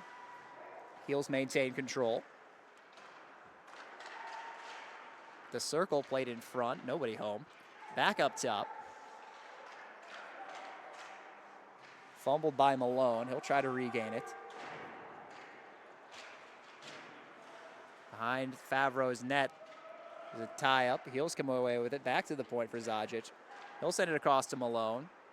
Deflects into the corner for Friedman. Send it back up top. Low shot, patted away by Favreau, and the Pirates will send that the length of the ice. Just less than 30 seconds remaining here on this penalty kill. They have been excellent so far. They have really come out of the locker room with some pep in their step. Friedman now across the red line. Carries it into the offensive zone. Passes out in front, and they score! Oh, the saucer pass was right on target. And Henry Foster put it home for his second goal of the night.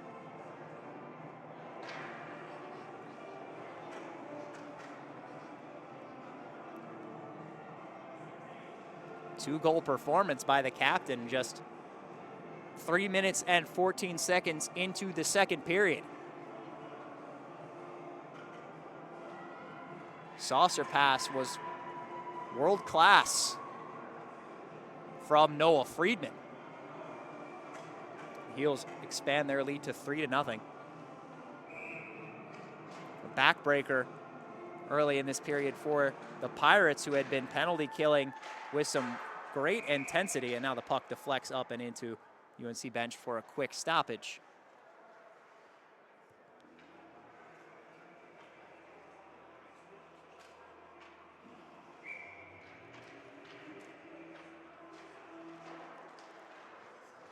Face-off won by the Pirates just outside their zone. They'll play it along through center, miss the target, head all the way in on Hughes, who will try to play it along for a teammate. Quick shot, caught Hughes by surprise. He was off balance, but still made the pad save. Puck deflects ahead into the UNC zone, but will not remain there. And now interference penalty coming to McGinn, and now he's got some extra shoves for Fisher there after the call.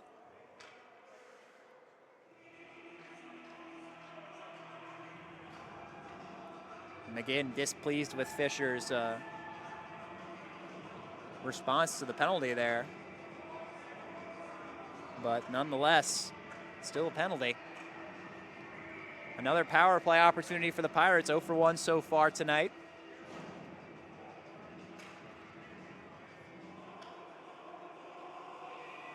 Fisher will take the draw against Hogan. Hogan wins it for UNC, will clear it along, and Foster will chase after it. Favreau out to play it, misses it, but Pirates able to clean things up. Play it up the half wall. Hogan will keep it in the ECU zone.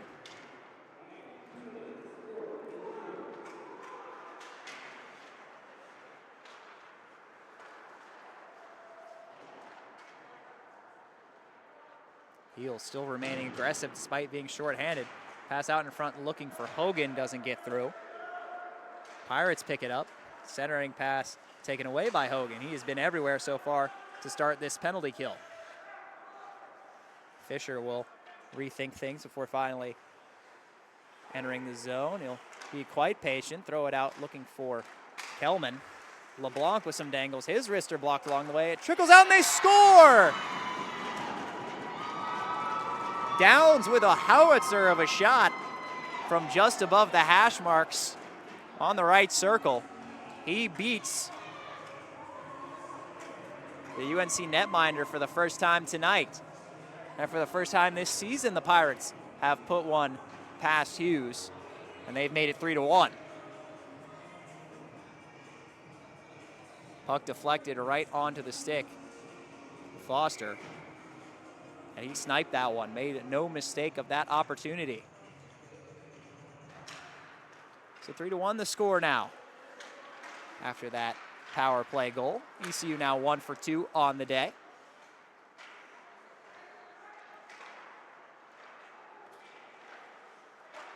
Back in their own end, they'll quickly play it ahead. It'll just enter the UNC zone. They'll keep it in before Malone quickly fixes that. Tar Heels entering in. Puck loose in front, and again the net is going to become dislodged, this time at the other end of the ice. So that'll be a stoppage. 14:50 to go here in the second period. 3-1 your score. A couple of quick goals here after our 2-0 first period from the Heels. First Foster scored his second of the night, and then Foster there with this, or pardon me.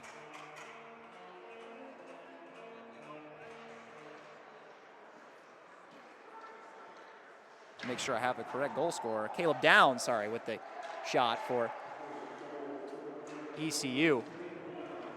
My apologies to Caleb Downs. That was a great shot. ECU now entering the zone.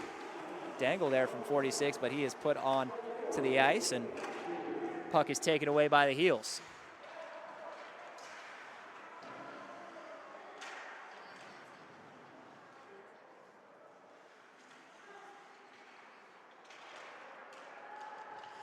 Scramble for it. O'Shaughnessy gets possession. Throws it out in front, looking for a tip from Malone, but it is just put wide. Now another shot. In close was Foster looking for the hat trick, but sent it up into the mesh for stoppage.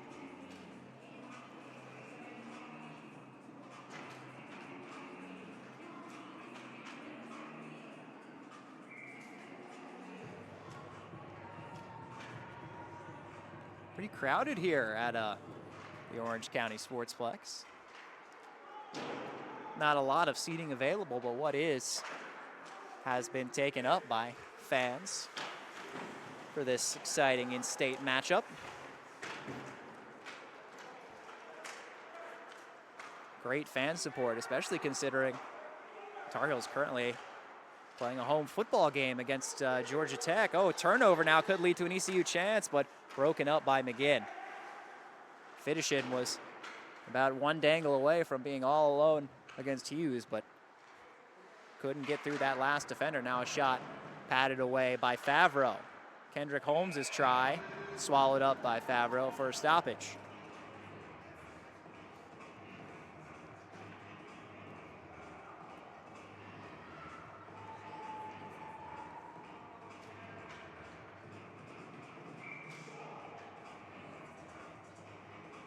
UNC very energized in this game. Michael Lopez mentioned that during the intermission. Certainly a lot of buzz about this team. Having one of their better seasons in recent memory, ranked number 16 in the ACHA Southeast as of now. They'll face the 12th ranked Wolf Ice Pack on Monday night. ECU looking to keep up their undefeated in regulation November. 3-4 heading into the month, have now improved to 6-4-1, but still facing an uphill battle here. Chipped ahead. Dubberly chases after it, pokes it ahead. Puck battle eventually won by UNC and played ahead to Makai Ashford. Really deflects high off Ashford's stick, and a huge hit laid by LeBlanc, and he gets tied up with Kendrick Holmes. Finally, they are able to break free. Oh, and then a response laid by Hogan. Loose puck out in front. Nobody can seem to find it. It must be caught under the pads of Hughes. Eventually, that's where they'll find it. And looks like somebody's going to go for a check to the head. That last hit. Brian Hogan looks like will be sent to the box. No, actually, looks like he's going to be ejected from the game. ACHA very strict on any kind of fighting, checks to the head, anything like that. Very, very big priority on player safety. So Brian Hogan has been ejected from the game. He is heading back to the locker room, so that is a key loss for the Tar Heels. Veteran player, top line center, and he is done.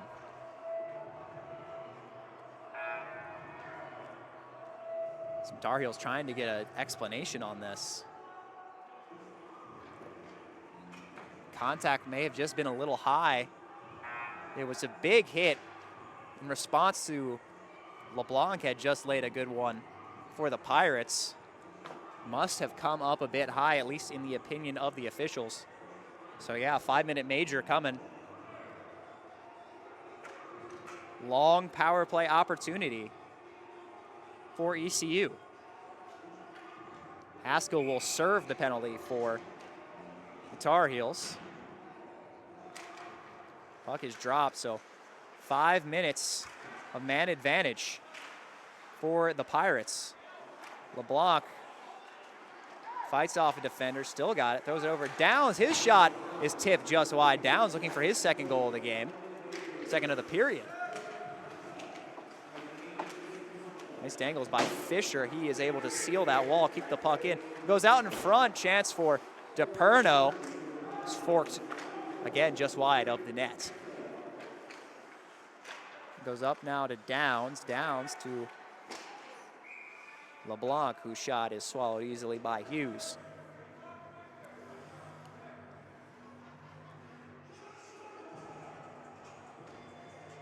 .37 seconds into this major power play.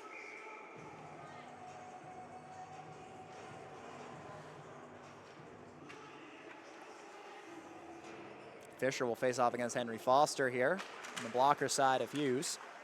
Tie up again. Heels come away with it. Kendrick Holmes' clearing attempt is knocked down. Kelman, the Pirate captain, tries to take a hack at it, but UNC is able to clear the zone. Foster is without his stick. He picks it up and will go for a change for the Heels. Pirates coming with some speed now. They enter the zone. Into the middle, played over to LeBlanc. Shot saved by Hughes. And now some open ice for Mangle. If he can use his speed to take advantage of it, he's got a one-on-one. He'll take it over. Shoot one on Favreau, who makes the save. An up and down game this has been, especially in this period. ECU has come out with a lot of jump, and now with this power play, a great chance for them to make this a competitive contest. Not that it hasn't been yet, but up until this point, UNC with the vast majority of the chances. Simon Malone now, he'll bring it in, fake the slapper, pass to O'Shaughnessy, his shot, trying to catch Favreau off guard, but he is up to task. Oh, great pass now.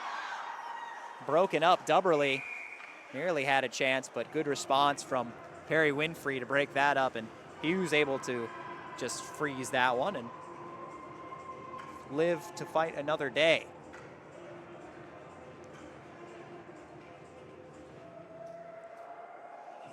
Margins have been so thin for ECU, trying to find these little windows to make a play.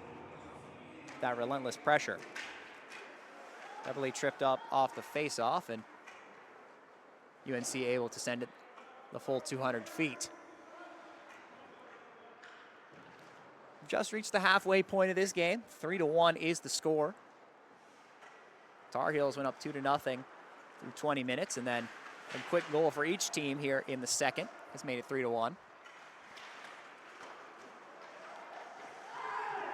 Pass goes off the official skate. It will remain in the Tar Heel zone before Foster picks it up. Tries to whip it out. Great hand-eye, and shot quickly turned on to Hughes. Will just go wide. Oh, cross-ice pass. Dubberly almost had an open one-timer. Just couldn't quite settle it. Back at the point now. Wrist shot right into the chest pad of Hughes, and he'll swallow that up easily.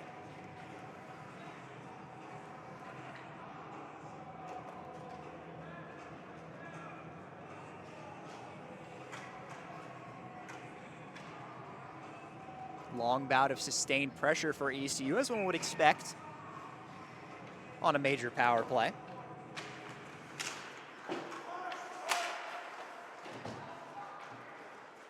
Heels just able to clear off the glove of LeBlanc, but it's played by a Pirate, so that'll go as a hand pass.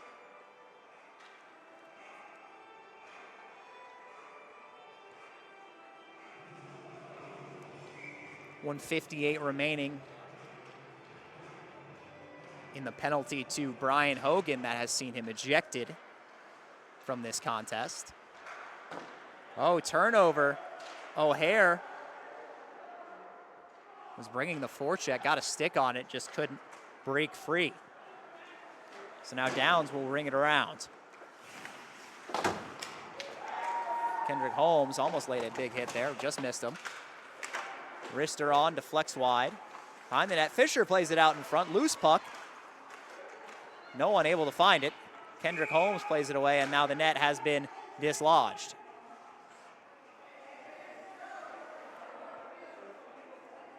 Jones was in the area with Zajic.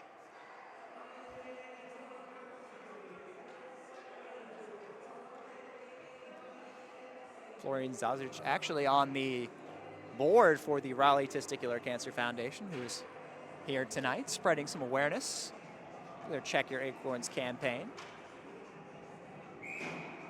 Love to see players get involved with some worthy causes. Oh, good pass to some space and a shot just sent wide.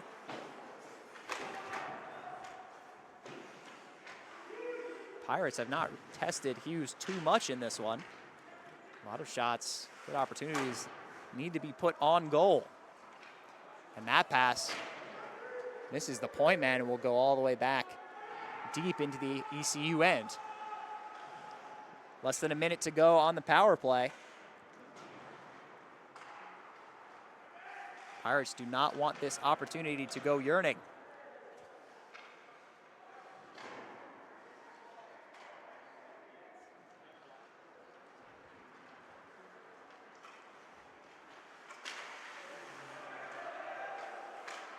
ECU needs to tag up there. Now Ives will break away shorthanded. Ives brings it in, wrister. Oh, it snuck through the armpit of Favreau, but just trickled past the far post. Tar Heels nearly regained their 3-goal lead there, but the bounce does not go their way. Friedman now picks it up in the cross corner dump in. The final seconds of this penalty tick off. It will be 5-on-5 as of now. The 5-minute penalty from Hogan has expired.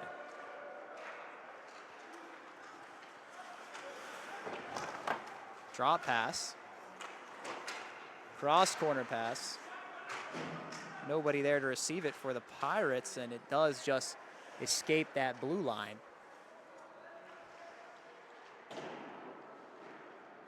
So around the boards now.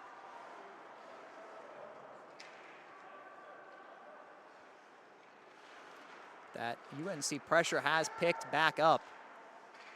Another bout of ECU having some troubles in their own end, but they'll advance to the red line and get it in so they can go for a line change.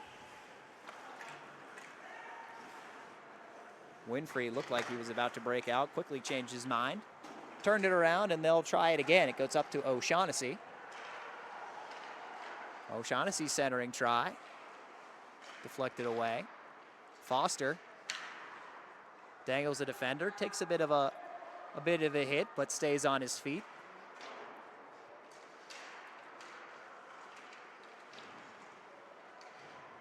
Foster now, the slot, tries to feed it across. Looks like he had Malone, but just couldn't get a stick on it. Pirates will ice the puck.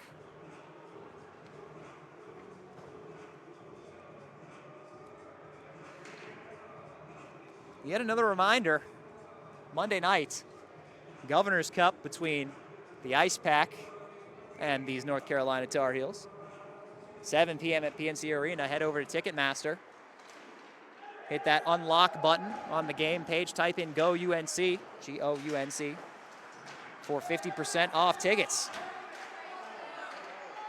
Love to see a big crowd at PNC Arena on Monday night. Tar Heels looking to get a winning streak going against the Ice Pack. They started with one, their first win in that series since 2015. Behind the net now, it's Mahan. He'll throw it out in front of wrister, saved by Favreau. Centering pass goes straight to Mahan, so Tar Heels will take back over. Oh, and that is going to be a penalty. That's a dangerous hit laid there. And a bit of a scrum as a result.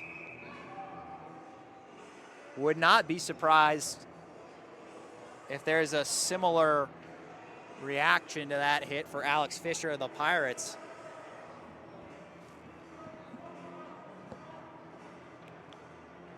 Not sure who the Tar Heel player was. Yes, Fisher is going to be ejected as well.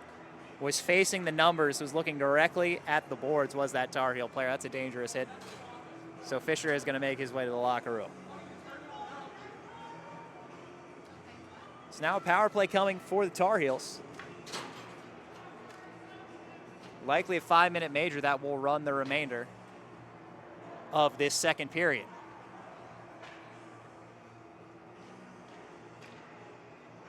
We'll see what the officials come up with here.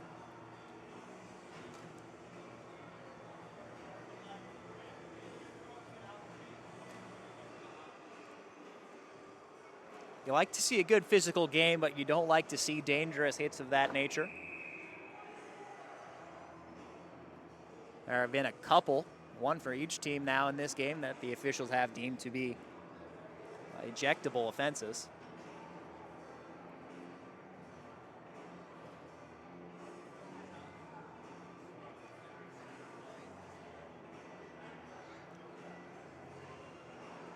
Officials still working things out now.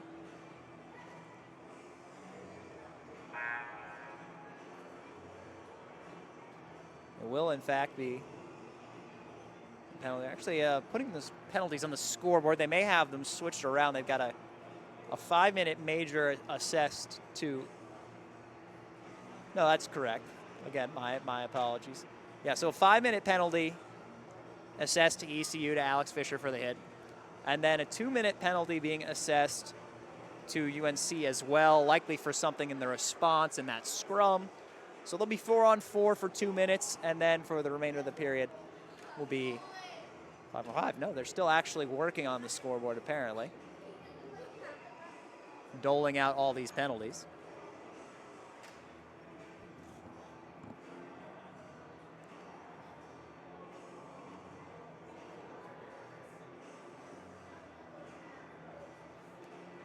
Just to recap the action so far, 2-0 after 20 minutes. Noah Friedman got the heels on the board initially, and then Henry Foster with an excellent highlight goal, shorthanded, extended the lead to 2 before the first intermission. And then in the second period, Tar Heels made it 3-0. A great saucer pass and finished by Henry Foster. Now it looks like O'Hare is going to be ejected as well for something. Not sure what. So Dan O'Hare also ejected from the game now. Tar Heels down 2 of their top forwards. And now ECU has lost Fisher as well. It's actually an ECU power play that has resulted from all of this. So the 5-minute penalty was taken off the board. Oh, turnover here. Foster with some room. Henry Foster one-on-one with Favreau, and he scores! Oh, that's a hat trick for Henry Foster. He has been phenomenal all night. And the captain makes it 4-1.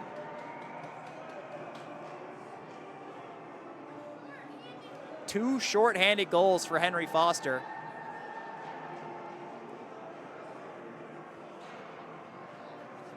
He has been dominant.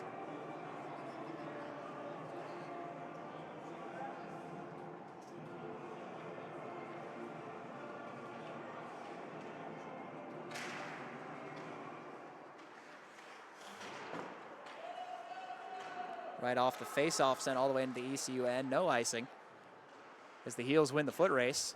They're tied up near the official now. Pirates come away with it. Brennan tries to play it into the middle for Downs. It's quickly cleared.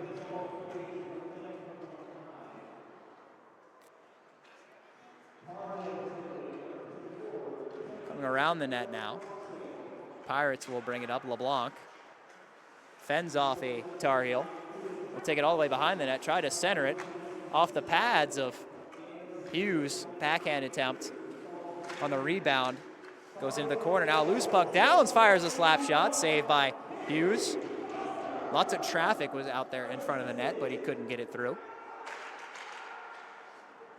Quickly a man on for the Heels is trying to make a play off the bench, but Pirates able to play that one out of danger. It'll go back behind the ECU cage. Now O'Shaughnessy by himself. Come out in front. He's all alone. A little stick play from Favreau to try to stay out of danger until his defensemen come to his aid. Pirates bring it in the zone now. Rister off the paddle and will just hop over the glass there and just sneak between that little space between the netting and the boards. They'll be out of play. Tossed back in by Urena Staff. Offensive zone draw, still 22 seconds of power play time remaining for the Pirates.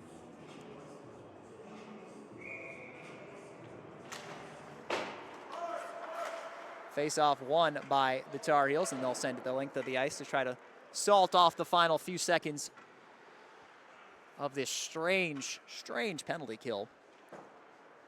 Resulted in a hit from Alex Fisher, who he was ejected for that hit for ECU, but ultimately no penalty was assessed to the Pirates. And actually a penalty likely from the resulting scrum.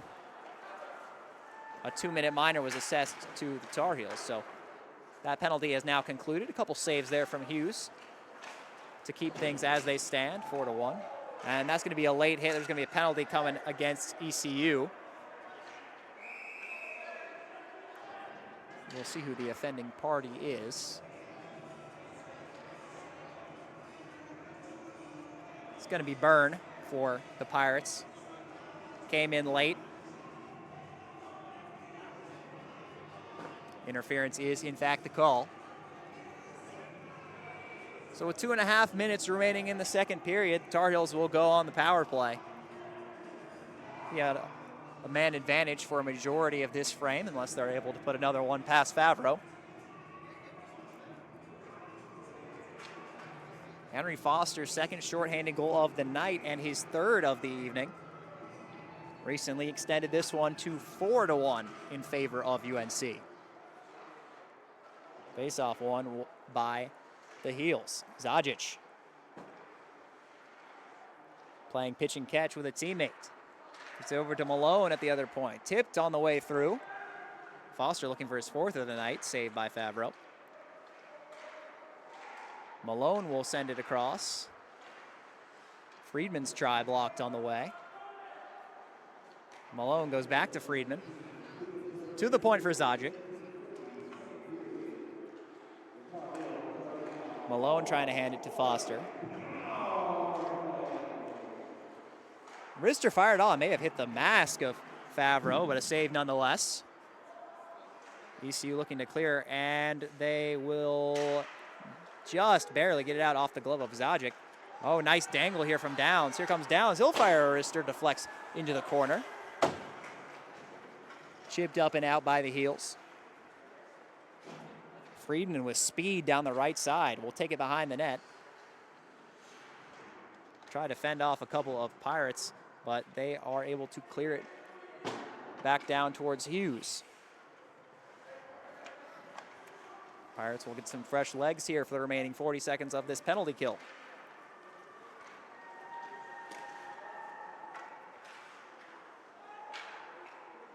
Heels end of the zone, 60 seconds to go here in the second period. O'Shaughnessy's wrister, maybe a blocker save by Favreau. Foster trying to go cross ice, deflected on the way through, on the rebound, saved by Favreau. Puck is still loose. Still loose, there it is, it's trickling through the crease. Whistle will blow that one dead. Referees may have lost sight of the puck there.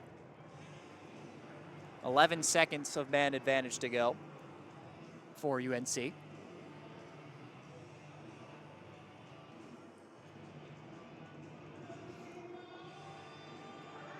Interference penalty to Byrne. Nearly has expired. Face off to the blocker side of Brendan Favreau is won by the Heels, and a quick shot by Ives is saved, and Pirates will clear at the length of the ice where Hughes was banging his stick to signal the end of the power play. He'll stop that one, and the Heels will reset as we go back to 5-on-5 for the final 30 seconds. Winfrey. Take it around the net. He'll send it ahead, just misses Zach Mangle, and that's going to be icing.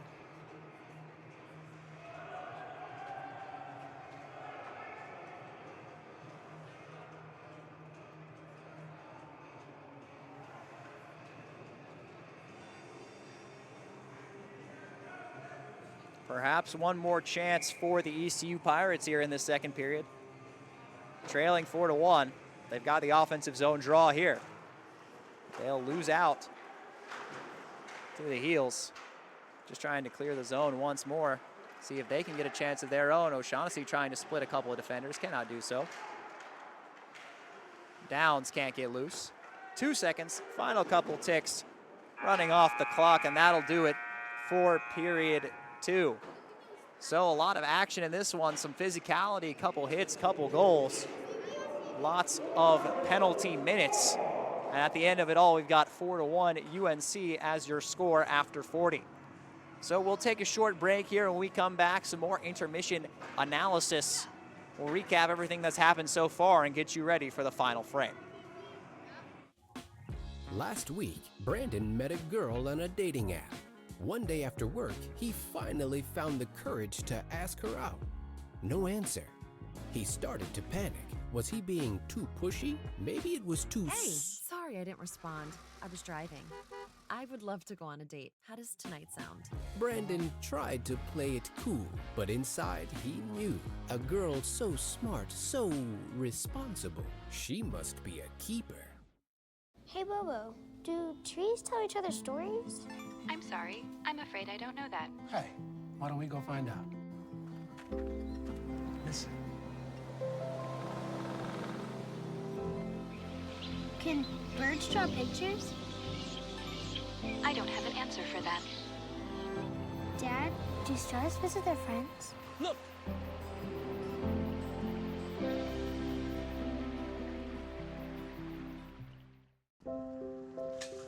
I want to eat apples and bananas. I need to eat apples and bananas. Why can't I eat apples and bananas? Support the Feeding America nationwide network of food banks to help provide meals to those in need. Join us at feedingamerica.org.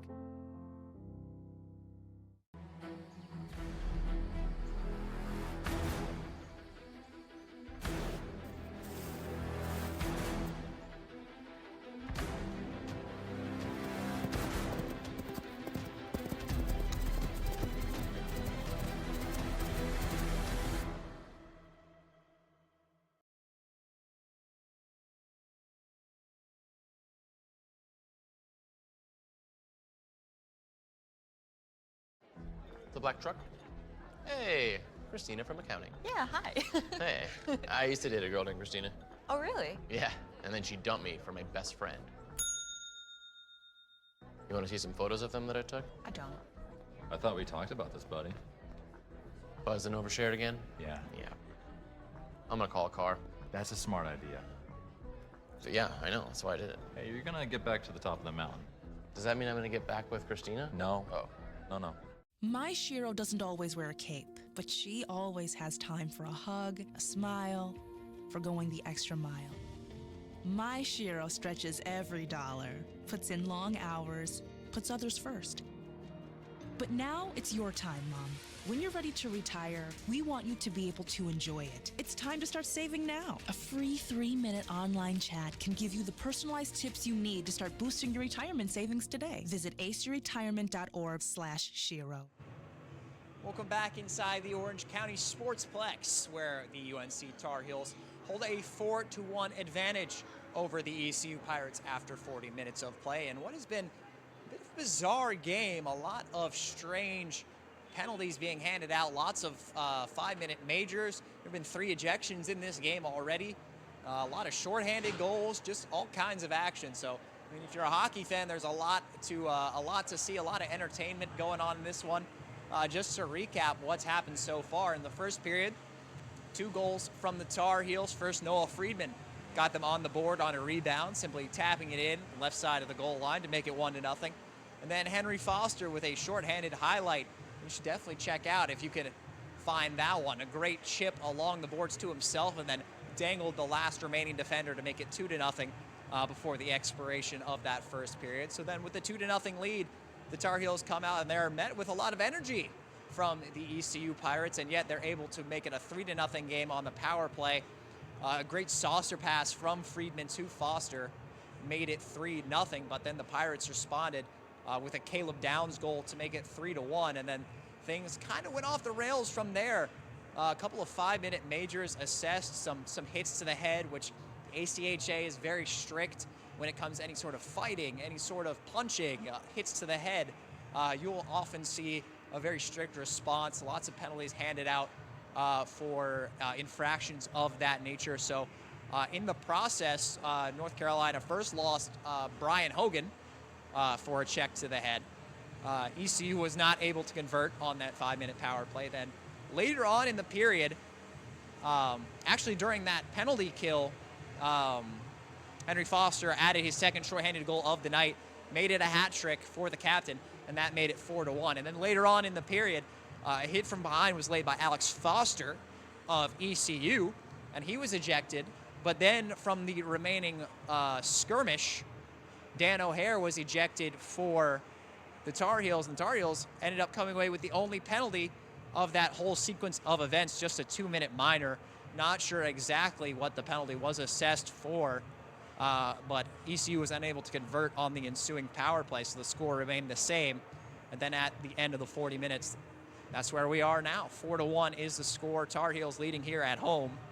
So far this season, a 10-1 score differential is what we've got in favor of UNC. They won that first matchup between these two 6-0. ECU looking to remain undefeated in regulation in the month of November, but it is an uphill battle for sure. Trailing 4-1, they've lost one of their key pieces, but the Tar Heels are also down 2 of their key forwards in Dan O'Hare and Brian Hogan. So it should be an interesting culmination here in the third period. A lot of physicality, a lot of chippiness going on, as one would expect even just going into this game, but the way that it's played out, it's only gotten more and more intense, and we'll see some potential fireworks here in the third period. We'll see if the Pirates are able to make it a competitive one here, try to make that gap a little tighter. A 3-goal lead is big, but it's not insurmountable, so definitely a lot of hockey left to be played. 4-1 is your score after 40 minutes. We're going to step away for a moment. When we come back, some more intermission analysis and thoughts heading into the third period. Don't go away.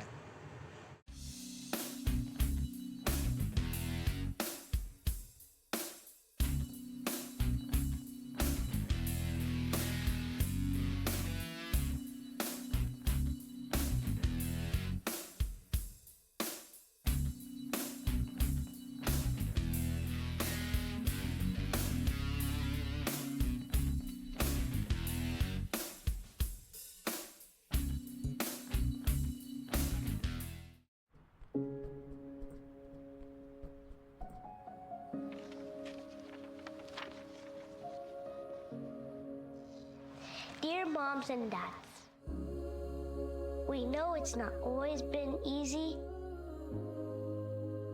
and it's been a lot of hard work. What you have achieved here today is going to help us and our futures. It is why we are coming up on stage to collect your diplomas. Everything I do it for you. Mom, love you always. No, it's true. Everything I do it for When you graduate, they graduate. Visit finishyourdiploma.org to find free and supportive adult education centers near you. When it comes to making plans, you are the best. Those 9 months were also 273 days of planning. What about your daughter's first costume party?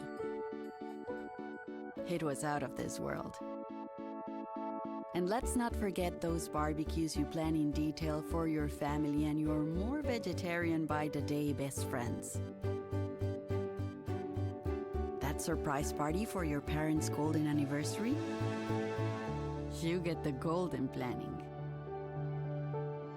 The same way you plan each detail for those moments, start planning to protect you and your loved ones from a natural disaster. Sign up for local weather and emergency alerts. Prepare an emergency kit and make a family communications plan. Protecting your family is the best plan you can make. Jordan knows he shouldn't eat this entire bowl of nachos, but tonight he's earned that right, because a few hours ago in the middle of happy hour, he recognized a sign, not from the gods or a bolt of lightning, but from a double heart, a kissy face, and a fourth ha in ha ha ha. That's when Jordan knew he was buzzed. So when it was time to go, he got a ride home instead of driving. Be a legend like Jordan. Recognize your buzzed warning signs and get a ride home. Buzz driving is drunk driving. Last week, Brandon met a girl on a dating app. One day after work, he finally found the courage to ask her out. No answer. He started to panic. Was he being too pushy? Maybe it was too... Hey, sorry I didn't respond. I was driving. I would love to go on a date. How does tonight sound? Brandon tried to play it cool, but inside he knew. A girl so smart, so responsible, she must be a keeper. 4-1 Tar Heels is your score here at the Orange County Sportsplex after 2 periods of play. Third period about to get underway here in just less than 5 minutes, in one that has certainly been an interesting contest. A lot of penalties, a lot of chippiness, a lot of gritty plays going on so far in this one, but there's certainly a lot left in store with a final 20 minutes left in this one. I did want to highlight one player for ECU, though, that has really been standing out is Caleb Downs, number 91, has the only goal for the Pirates thus far. It was a great shot, has been getting a lot of good chances there at the top of the slot, both on the man advantage and on 5-on-5. Now, if they can just get a few more of those chances, they might be able to crawl their way back into this one. Again, that 3-goal lead is daunting, but it can also be overcome. Certainly not an impossible deficit to come back from, and it's definitely something that ECU is talking about in their locker room before they head back out for this one. There's 20 minutes left to play, still a lot to play for. In-state rival, you want to make sure you're putting your best effort out there, and if they're going to win, you have to make it difficult for them. So definitely going to expecting to see a lot of strong effort and intensity here coming out of the locker room, much like we did at the start of the second period. And we'll see if ECU can maybe bring their way back into this one, try to knot this thing up. But as of now, Tar Heels with a 4-1 lead, looking to put things away here in the final period. We'll step away one more time when we come back. Third period action from the Orange County Sportsplex.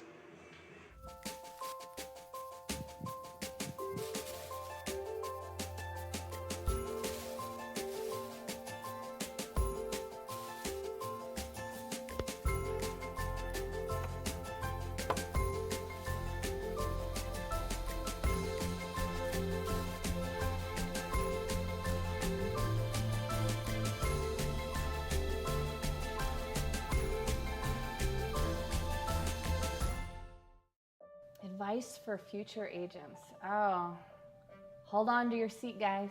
It's gonna be an amazing ride. It's tough at first. That first year is always tough, but you work hard and you can play hard. So if you can just stick with it, especially through that first year, every year after will be very abundant. So don't give up. This is a long ride, not a little short one.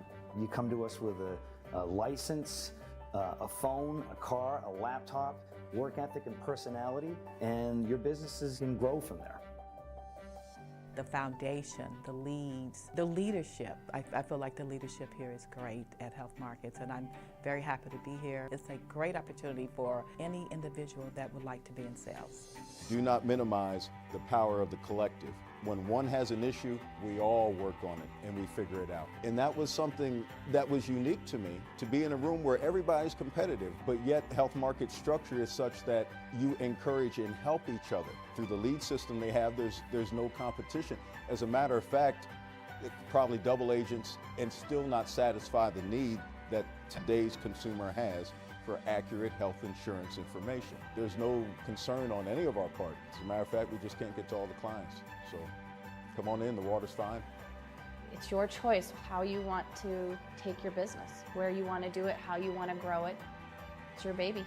Health Markets has unlimited resources. I worked at many jobs before where they didn't have the resources that I needed to be as successful as I would like to be. At Health Markets, I call it a mini franchise. All you have to do is plug and play. It's all there for you, from leads to websites to Facebook to training. You can do your whole career and learn everything you ever needed to learn right there from our resource center. I find a lot of gratitude in this job because I'm able to, on a daily basis, help individuals The money that I'm able to save their families and the protection that I'm able to give them has been very rewarding for me personally, because I have a huge heart towards helping and serving others, and this job definitely has given me the opportunity to meet that need for myself in serving them and taking care of their families. I like to say that we cover you from head to toe, including your eyes and teeth, without costing you an arm and a leg. That's the health market's difference. One period of action left to play here at the Orange County Sportsplex. 4-1 UNC is your score so far in this one. A hat trick from the Carolina captain, Henry Foster, has been the difference. 2 shorthanded goals in that hat trick as well. His effort tonight has been phenomenal.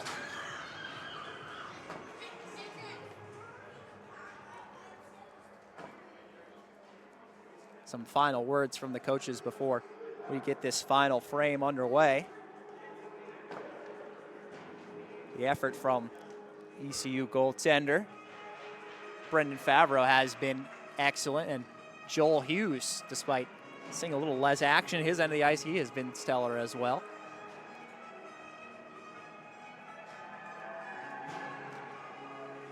Dubberly will be on the draw against O'Shaughnessy to start off this third period, and O'Shaughnessy will win that one back to Simon Malone to get this period started.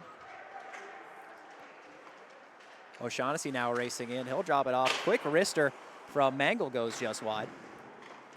O'Shaughnessy can't stop the puck in the corner. It's played along for Caleb Downs. Caught in the skates of Downs, but he's able to poke it forward before being intercepted by Simon Malone. O'Shaughnessy giving chase. Stops, turns. Puck caught in the skates. After the tie-up, Foster had it for a moment, but Dubberly is able to clear the zone. No icing is the call from the official, so they'll play on. Miscommunication from the Heels leads to a turnover. Was quickly rectified by Foster, but again given away.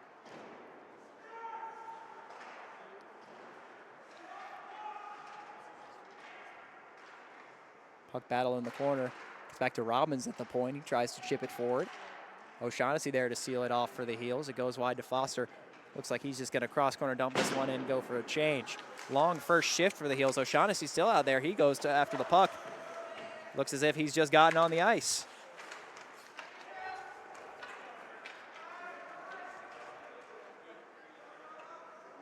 Puck dumped in cross-corner by the Pirates. Heels grab it. They'll reset and begin their rush back up the ice. Friedman chips it along past the official. Overskates it a bit in the corner. Tries to fend off LeBlanc. LeBlanc kicks it out, gets out in the slot for Ben Edwards. He just misses it. Point shot deflects high in the air. Good response from LeBlanc to grab that one, put it down on the ice, and carry it out. LeBlanc will just send it in on Hughes from center ice, and he'll freeze it. So they'll set things back up in the Carolina zone.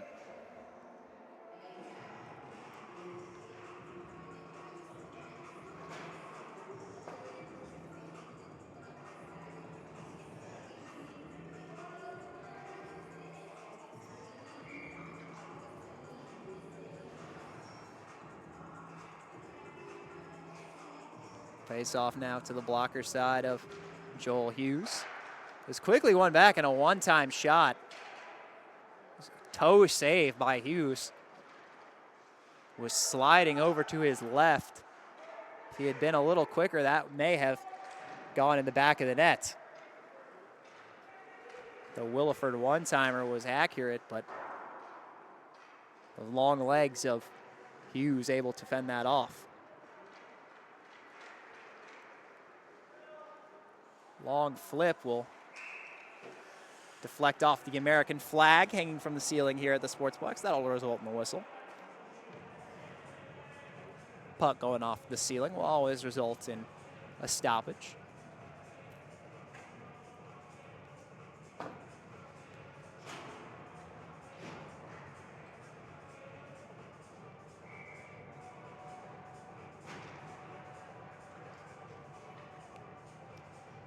Dubberly will enter the circle.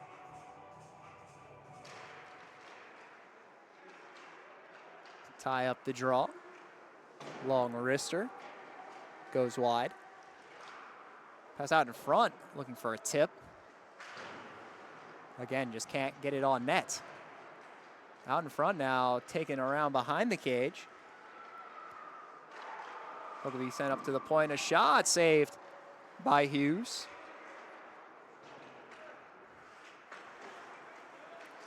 Ashford can't control it. His Pirates will regroup in their own end. Byrne, his outlet off the boards. Quickly rebutted back into the Pirate zone.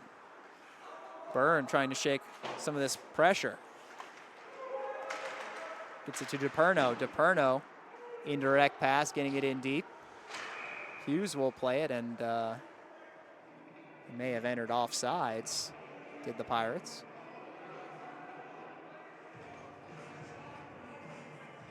Puck will come outside. 16:41 to go in this one.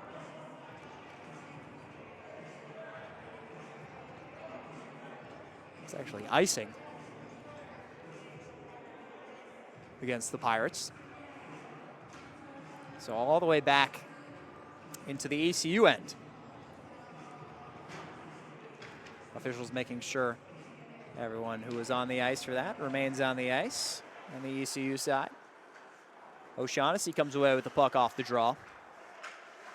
He'll assess his options, send it to the blue line, and Winfrey just barely let it slip over that blue line. Poked ahead by Mangle. Mangle, he's met by Robbins in the corner. Mangle comes away with it. Tries to drop it off. Cannot do so. Comes out to center. Pirates with a partial break. Shut down by Winfrey. He's going to go to the box. Likely a tripping call coming. Or holding. Looks like the signal from the official is a holding against Perry Winfrey.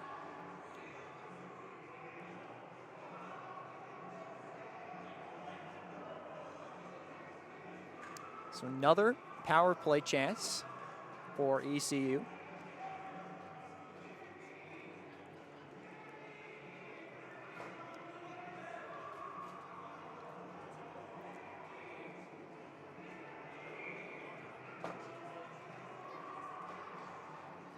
Offensive zone draw this time on the glove side of Hughes. Just a hair over 16 minutes to go.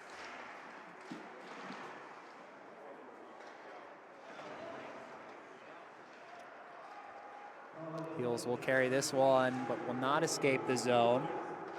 Wrister from the right circle goes high. From the left point, another wrist shot swallowed up by Hughes, and he'll freeze it. It's a now or never situation for the Pirates. They've got to get something going, got to get some shots on net, start peppering Hughes, try to get another one past him.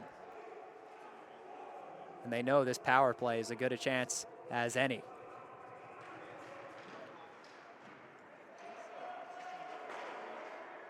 And with the Heels down two of their forwards, there is a chance there.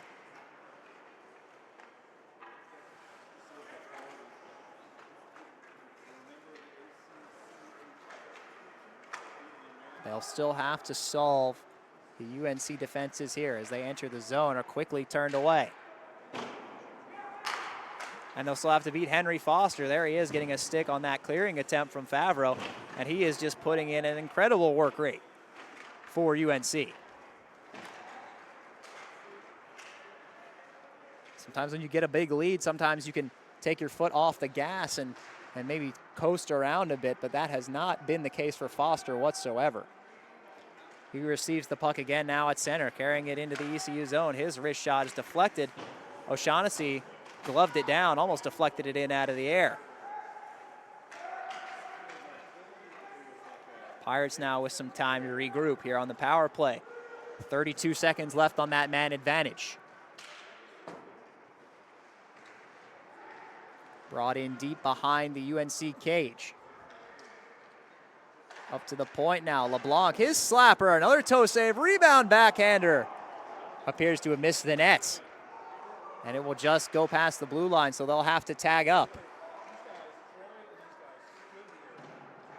Dumped back in. Cleared out one more time. Final ticks of this power play expiring. Back to 5-on-5. Another unsuccessful power play attempt for ECU. Finish it. His long wrister. Sent into the corner by Hughes. Spin around in front, it's loose.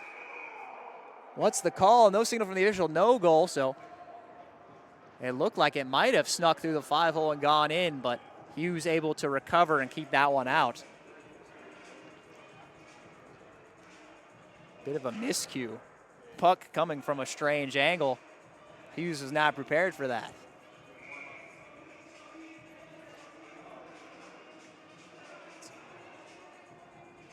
Another offensive zone draw for the Pirates.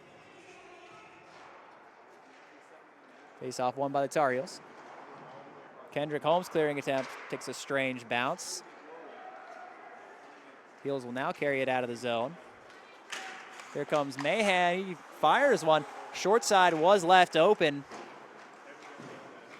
but Mahan can't quite slot that one in. A long attempt from outside the blue line is patted away by Favreau. Drew Robbins will have the puck now in the corner. He's met by Mahan.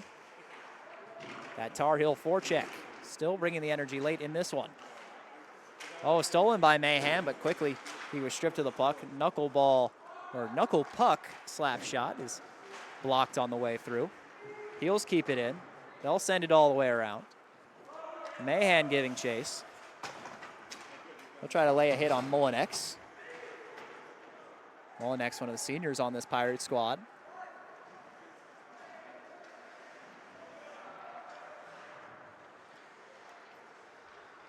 Stop and a turn in the corner. Puck battle won by the Heels. Played off the boards and out. Now through the neutral zone, it's Friedman. Heels will enter the zone offside. Ben Edwards got a bit of a step on Friedman there.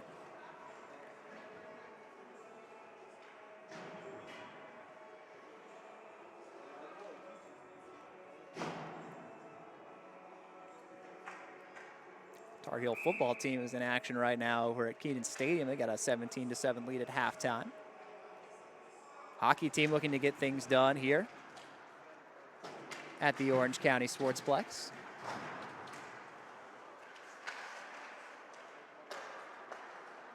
Currently getting the job done with a 4-1 lead. Here comes Mangle.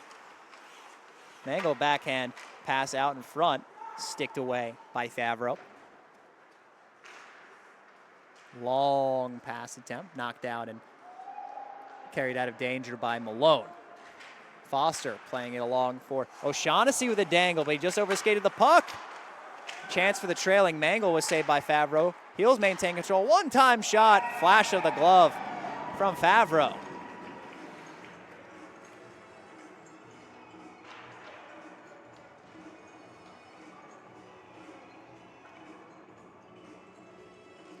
Foster and O'Shaughnessy have been noticeably excellent in this game so far. O'Shaughnessy may not be on the score sheet, but his skill, his hands have been crucial, creating a lot of offensive chances. Here's Ives right off the faceoff with a shot blocked. He'll chase after the puck, can't contain it. Kept in just barely by the Heels. Another pad save by Favreau. He'll poke it into the corner. Vaglio will pick it up. He's turned away by the Pirate defenses. Caleb Downs struggling to find control of the puck. It'll trickle back to the point now. The point, it's Winfrey. Over to Malone, slap shot, blocker save. Downs comes away with it for the Pirates. Puck poked off him by Winfrey, the former Maine Black Bear. A little bit of a collision in the middle. The puck stays still. Finally, it's picked up and carried out by Ives. A little bumping off the play, and now it looks like Byrne is going to go for interference. Second penalty of the game on Byrne. Tar Heel power play coming now. There's a lot of bumping and shoving away from the play there on both ends. Eventually, that last little bit of interference from Byrne, enough to draw the call. So Tar Heel power play here with 11:03 to go, already with a 3-goal lead, looking to expand upon that. This is from the point, one-timer by Mangle. Another chance saved by Favreau. He'll cover as the net again springs off of its line. Have some issues with the pegs, especially on this end of the ice. The net has just not wanted to stay on.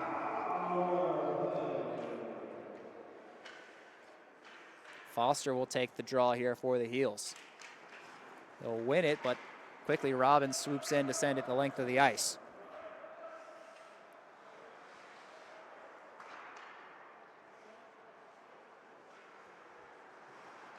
Heels will get the power play rush moving again. Pass through center to Mangle. His wrister glove save again. It trickles away. Favreau struggling to squeeze those glove saves and secure them. Zajic to Foster. Back up top. He'll go cross ice. Puck is up in the air, still bouncing around, loose at the top of the crease. No one can seem to grab it. Finally, Zajic passes it over to Winfrey. Winfrey, other side, Foster, he'll delay, tries to go far post. Covered up, and now a slash after the play by Andrew Robbins.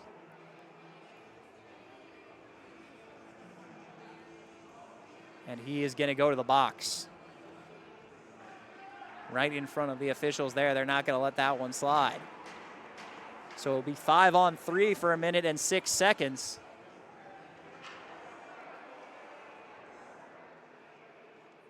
Heels coming on strong here, looking to finish the job. Already up 3 goals.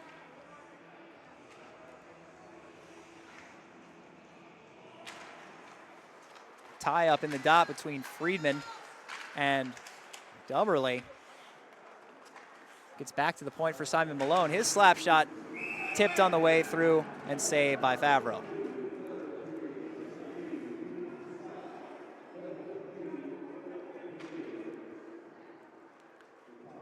Lots of little tussles and conversations after the whistles in this one. Definitely a chippy game.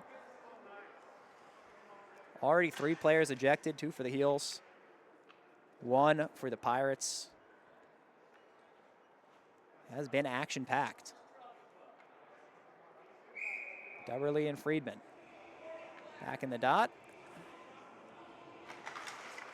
Face-off was won by the Heels, but good effort from LeBlanc to bring it up ice, and then his slap shot goes wide of the cage. So now numbers for the Heels coming the other way, especially on a 5-on-3. Big hit laid there by Dubberly. Another hit by LeBlanc, and Dubberly is going to go for that one, and he is not happy.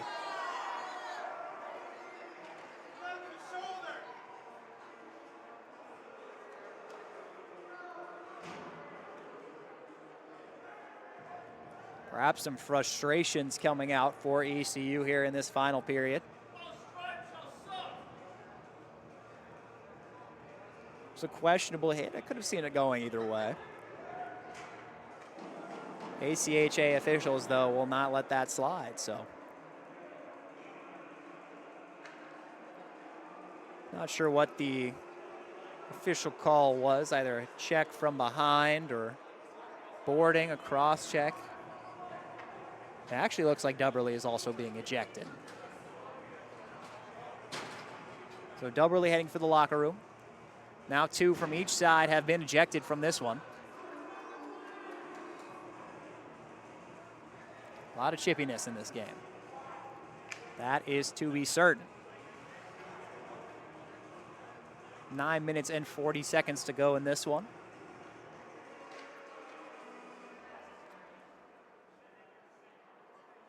Take one more reminder. Governor's Cup between the Ice Pack and these Tar Heels on Monday night at PNC Arena, 7 o'clock. If you're still looking for tickets, head on over to Ticketmaster. Hit the unlock button, type in Go UNC for 50% off tickets. Don't worry, Taylor Swift fans, this one should work this time. Shouldn't be any issue getting in and getting tickets. Still plenty available. Should be a good crowd on hand for that one. Good crowd on hand here at the Orange County Sportsplex. A little bit smaller than PNC Arena with its 18,860. Definitely a couple hundred on hand here tonight. Officials still sorting things out. Had some interesting penalties in this one. There was the hit that got Alex Fisher ejected, and yet on that play, no penalty was assessed to the Pirates, and actually they went on a power play, likely from something that came from the resulting scrum.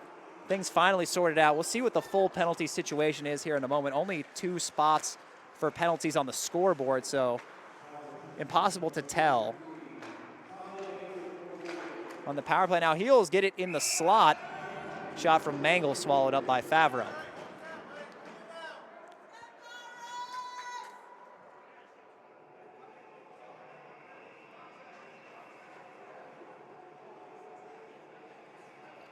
O'Shaughnessy will step into the dot for the Heels, lose out, and Wildish will send it down on Hughes. Try and tick some of these many penalties off the clock.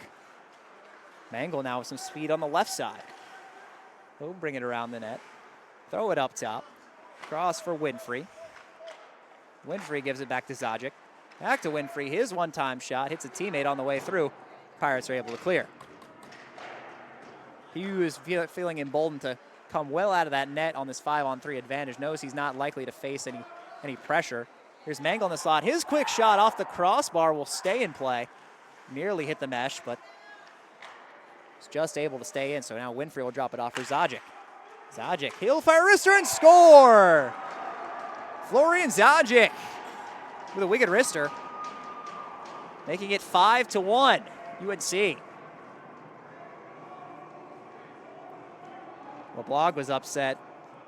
His stick had been taken by a UNC player there at the end of the play. Not sure how that occurred, but regardless, a power play goal, 5-on-3 goal for Florian Zajic.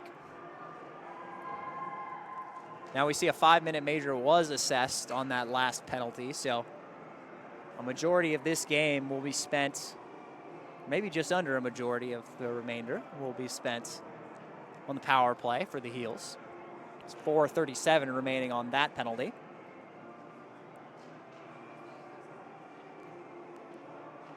Got to respect the effort from Brendan Favreau of the Pirates. He's been fending them off for a while, but eventually the levee broke and another goal for the Heels, this time Florian Zajic. Poking it ahead is Ben Edwards. Edwards plays it back to the point, but misses Kendrick Holmes, and they'll go all the way back to Hughes.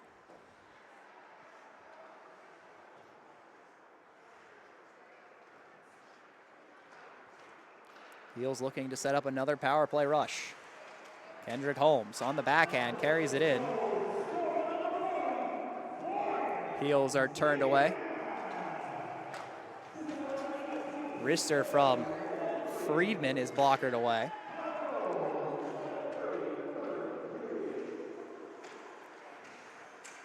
Nice dangle from Malone, and he'll dump it in. Mahan there to retrieve it for the Heels. At the point, kept in by Malone. Foster winded up for the shot, but didn't end up getting it off. Now behind the net, it's Mahan. To the point, Malone, Foster, Friedman. Back for Foster again with that nice saucer pass. He's definitely a fan of that move. Nice hit laid by Friedman, but he won't come away with the puck. ECU able to clear.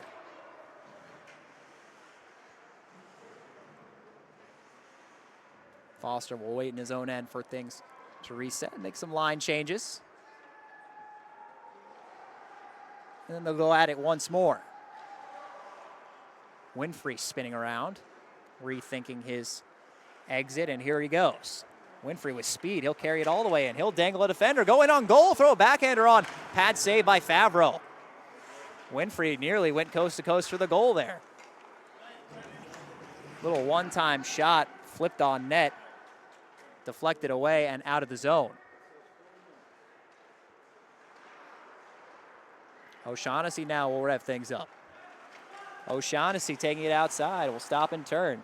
Assess his options, drop it back to Foster at the point. Foster will fire one on, swallowed up by Favreau.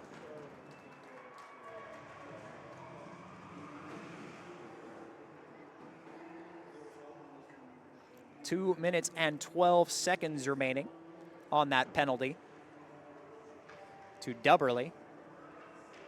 Saw him ejected from this contest.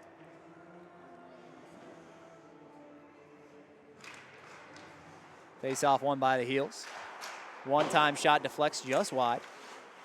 LeBlanc will corral that one and send it down.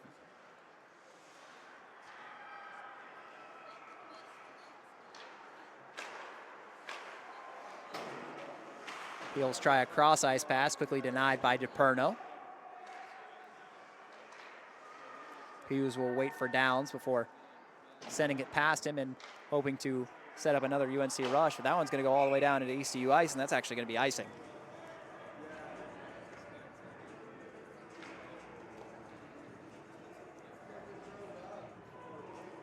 UNC Tar Heels having quite a decent season. On their way to picking up another win in this one. Had some good wins this year. A win over Indiana, win over Cincinnati, split a series with Virginia Tech so far. Beat the NC State Ice Pack for the first time in quite a while, and they'll face off again on Monday. O'Shaughnessy bringing it in. Now his wrister scores. Patrick O'Shaughnessy showing off the wrister. His handle on the puck has been excellent all night. He finally turns it into a goal for himself. And it is 6-1 UNC.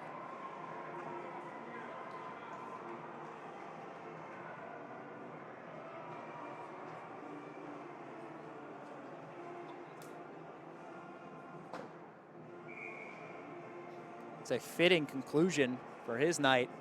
O'Shaughnessy has been playing well all game. Perhaps a deserved point there. Ives now will stop and wait, looking for something to get open. Far point Zajic. Will be passed back over to Ives outside the left circle. Ives will give it to Vaglia. Vaglia handing it off at the point. Wrister patted away.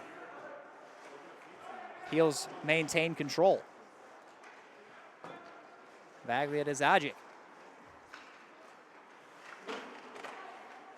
The man they call Flo. He drops it off for Ives. Ives the couple dangles. He'll send it around for Ashford. Ashford chasing it down, trying to keep it in. It'll just get out.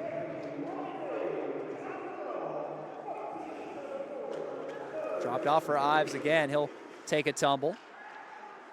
Pirates have it for a moment. Handoff.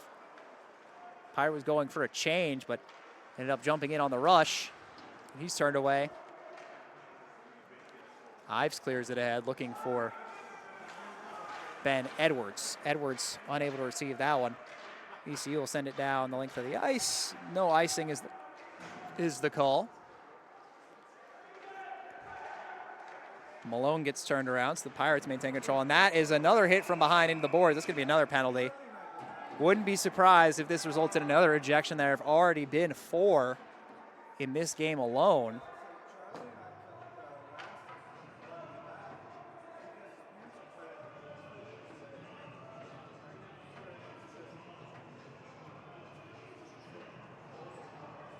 .46 of the Pirates was the one shaken up on that play. Looks like he's injured his hand.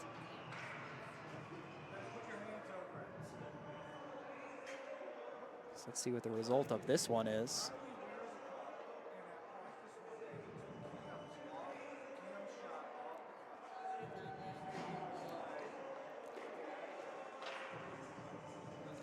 going to be a penalty on Noah Friedman. This is just going to be 2 minutes, likely boarding or cross-checking. Checking from behind. He could go for any one of those on that play. Heels still nursing a 5-goal lead.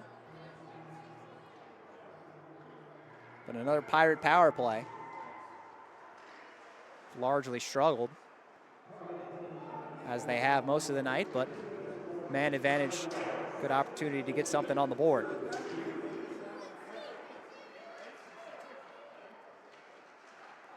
Oh, one-time attempt whiffed on, and the puck will trickle all the way back into the Pirate end. Just 3.5 minutes to go in this one. LeBlanc will look to get things started. Carrying it on the backhand on the right side, and had a teammate enter the zone offside.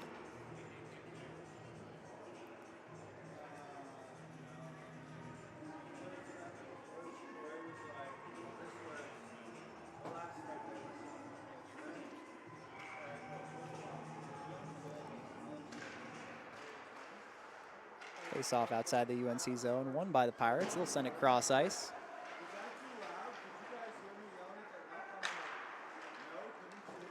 DePerno now will enter the zone, try a wrister. Took an odd flight just over the net, but does go high. Now behind the cage. Tar Heels will pick it up, play it ahead.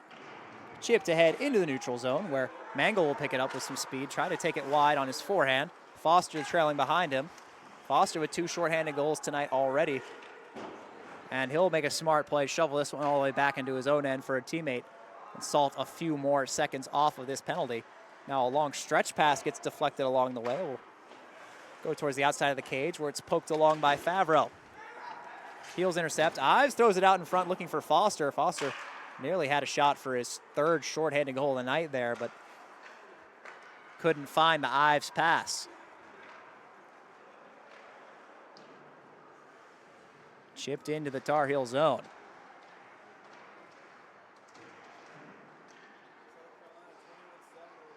Puck battle in the corner. Sent out in front, deflected. Couldn't get it on net. There's a wrister from Byrne. It's trickling towards the crease. Backhand opportunity. Saved by Hughes. Another chance. And I believe it's a goal. They scored. There's no official from the, or no signal from the referee. But the Pirates are able to bury one here at the end of this power play. Was just 5 seconds left on that man advantage. So it's 6-2. That backhander on the rebound makes this a 6-2 game. Merely a consolation, but still feels good to get those pucks in the net. Just under 2 minutes to play here. What has been a chippy game. Ives in the corner. He's had a lot of minutes here in this 3rd period. Go all the way back to Zajic, who will clear this one all the way deep into the zone. Pirates attempting to break out. A good forecheck by Ives. He's able to come away with it. Even with a 6-2 lead, UNC still with an intense forecheck. Brennan now will carry the puck across the red line and chip it in. Hughes will leave it for Zajic. Slapped in from the red line. Easily patted away by Hughes. Now less than a minute to go. Friedman can't corral it for the Heels. A little pushing and shoving behind the net, and yep, referees will whistle that one dead. No matter how insignificant a push or shove off from the plate can be, if the officials are watching you, they will call that. So one more Tar Heel penalty, this time to Spencer Haskell. So for the final 50 seconds of this one, barring a goal, ECU will have a man advantage.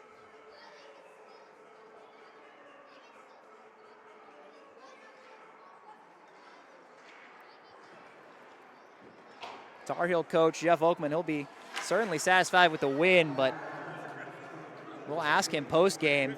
I'm sure he will be displeased with the number of penalty minutes in this game. Mangle with, again, good forechecking shorthanded. He'll bring it in on goal, try a backhander. It's saved by Favreau, and puck comes off of its pegs, and now Downs comes from behind and knocks down Mangle after the play. Looks like Mangle might be injured. Shaken up at the very least. That'll be the end of the night for Downs. It'll end 30 seconds early. The 5th ejection of the game in total.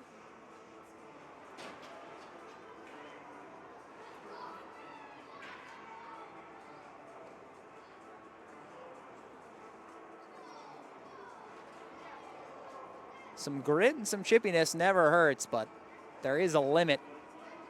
At some point, you've got to have some discipline. And for either team, there hasn't been a ton of that tonight.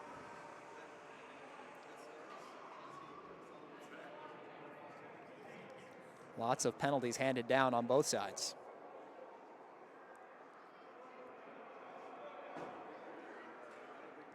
ECU trying to figure out the numbers of players they need on the ice here.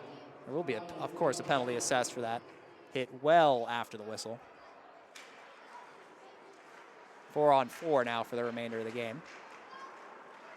With these final 20 seconds, ECU are out of their zone. I'm going to try to add another marker on the scoreboard in these final seconds.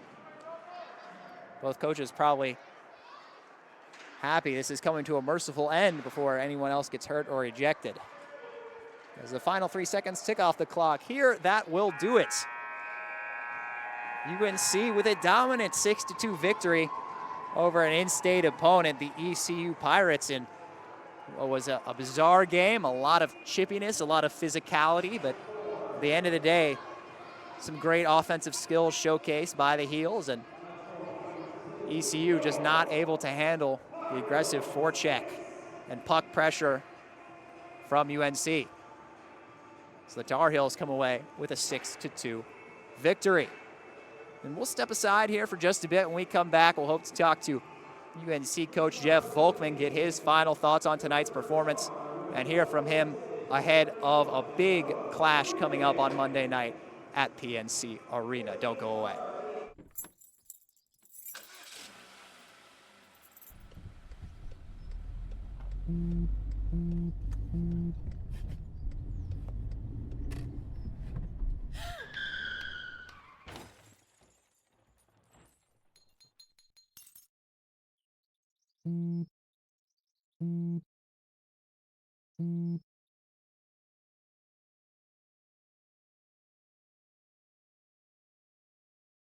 Hey, Bobo, do trees tell each other stories? I'm sorry. I'm afraid I don't know that. Hey, why don't we go find out? Listen. Do clouds take naps? I couldn't tell you. Dad, do stars visit their friends? Look!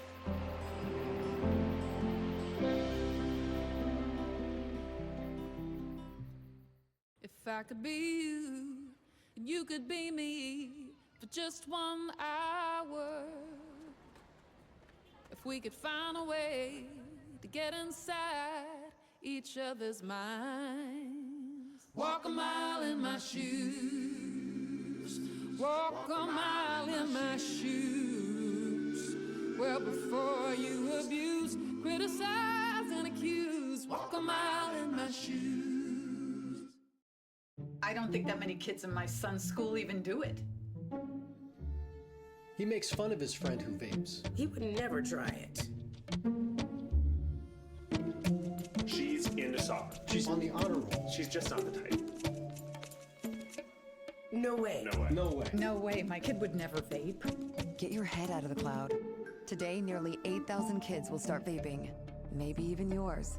Learn about the dangers at talkaboutvaping.org.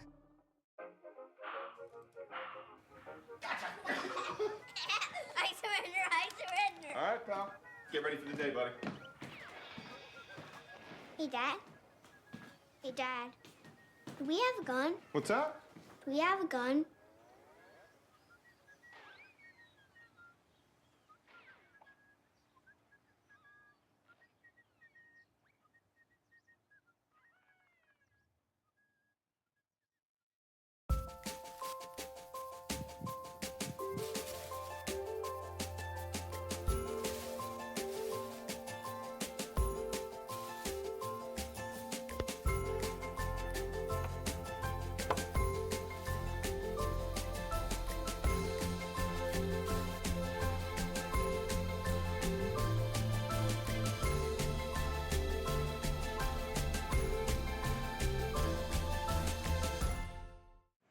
Welcome into post-game coverage of UNC hockey here after a 6-2 North Carolina victory over the ECU Pirates. And what was a bit of a crazy game, definitely some entertainment anytime you were tuning in. I mean, we had everything. We had shorthanded goals. We had a lot of penalties, some big hits, a lot of chippiness, and some great goaltending to go along with all that as well, resulting in our final here, a 6-2 score. Some important notes from this game. Henry Foster with a fantastic performance for the Tar Heels. 2 shorthanded goals as part of his hat trick on the night. Had that midway through the second period. He was a force to be reckoned with all night, was bringing a relentless forecheck, lots of energy. And the whole team really for UNC, bringing that forecheck late into the game despite having a big lead, still not giving up, still bringing the pressure and the intensity. And that is the formula for a lot of wins, which we saw tonight. Hughes in net was excellent, despite facing limited action. 2 goals, one with a lot of traffic out in front, another on a rebound. And his adversary for ECU, Brendan Favreau, he was excellent as well. There's no shot counter here at the Orange County Sportsplex, but in my estimation, he had to have faced upwards of 30 shots, made a lot of good saves, flashed the leather with the glove a few times, was really sharp with the pads as well. And his performance should not go understated despite the loss, despite the 6 goals conceded. I thought he played a very solid game. A few more things of note. I'd love to get a total on the penalty minutes in this game because it was pretty astronomical. 5 ejections in this game as well. 3 players ejected from the Pirates and 2 from the Tar Heels. Dan O'Hare and Brian Hogan earlier on in this one.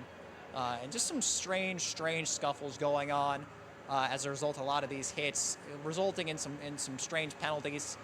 Loss of special teams play, which any coach will tell you is crucial to get those good practices in with the power play and the penalty kill, especially when you're going to end up with these 5-minute majors being handed out, which can oftentimes be the case in ACHA now.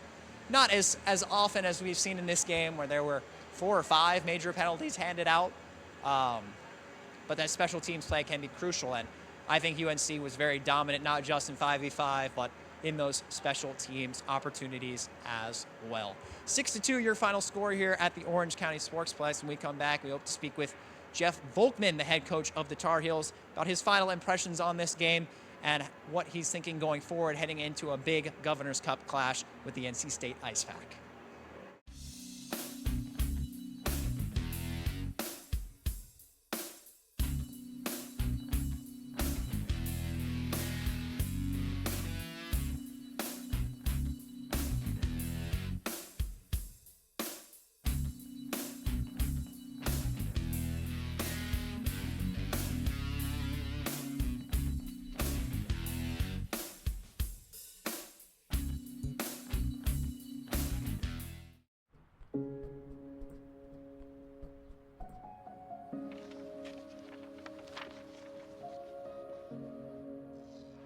Dear moms and dads, we know it's not always been easy,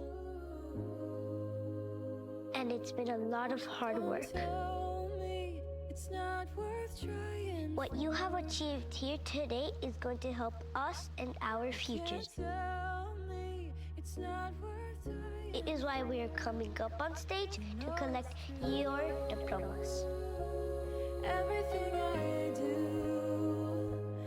do it for you. Mom, love love you always. It's true. Everything I do it for When you graduate, they graduate. Visit finishyourdiploma.org to find free and supportive adult education centers near you. When it comes to making plans, you are the best. Those 9 months were also 273 days of planning. What about your daughter's first costume party? It was out of this world. And let's not forget those barbecues you plan in detail for your family and your more vegetarian by the day best friends. That surprise party for your parents' golden anniversary? You get the golden planning. The same way you plan each detail for those moments, start planning to protect you and your loved ones from a natural disaster. Sign up for local weather and emergency alerts. Prepare an emergency kit and make a family communications plan. Protecting your family is the best plan you can make.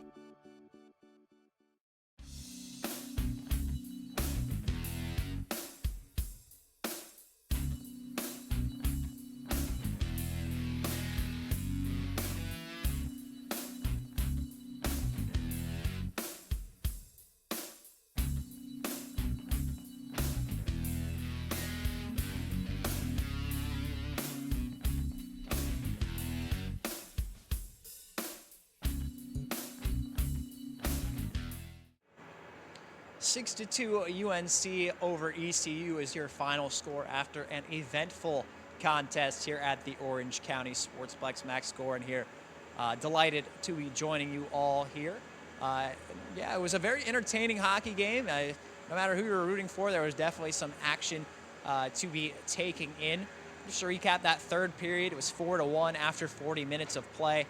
And Tar Heels came out and just had an intensity that ECU simply couldn't match. And coming out of the locker room for the second period, ECU came out with some pep in their step, definitely had a lot of energy to respond to falling down early. But in that third period, it certainly was a bit more frustration than it was an energetic comeback for ECU.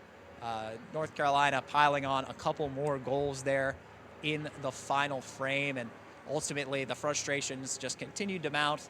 ECU ended up taking a lot of frustration penalties there, some bad hits, some hits from behind, things you never want to see in a game. Already in a tough road environment, and just simply could not find a way to claw back into this one. So 6-2 is the final, a 4-goal victory for UNC. We'll step away one final time. Hopefully we'll get to talk with Coach Volkman and get his final thoughts after this interesting contest against the in-state ECU. So we'll be right back.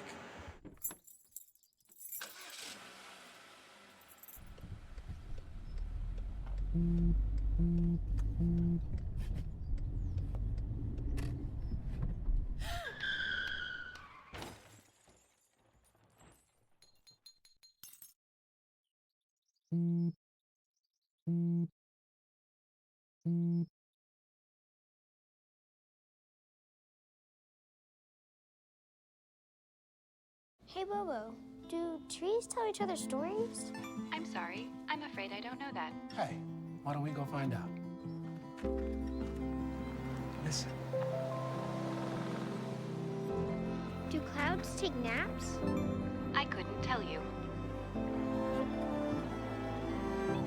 Dad, do stars visit their friends? Look!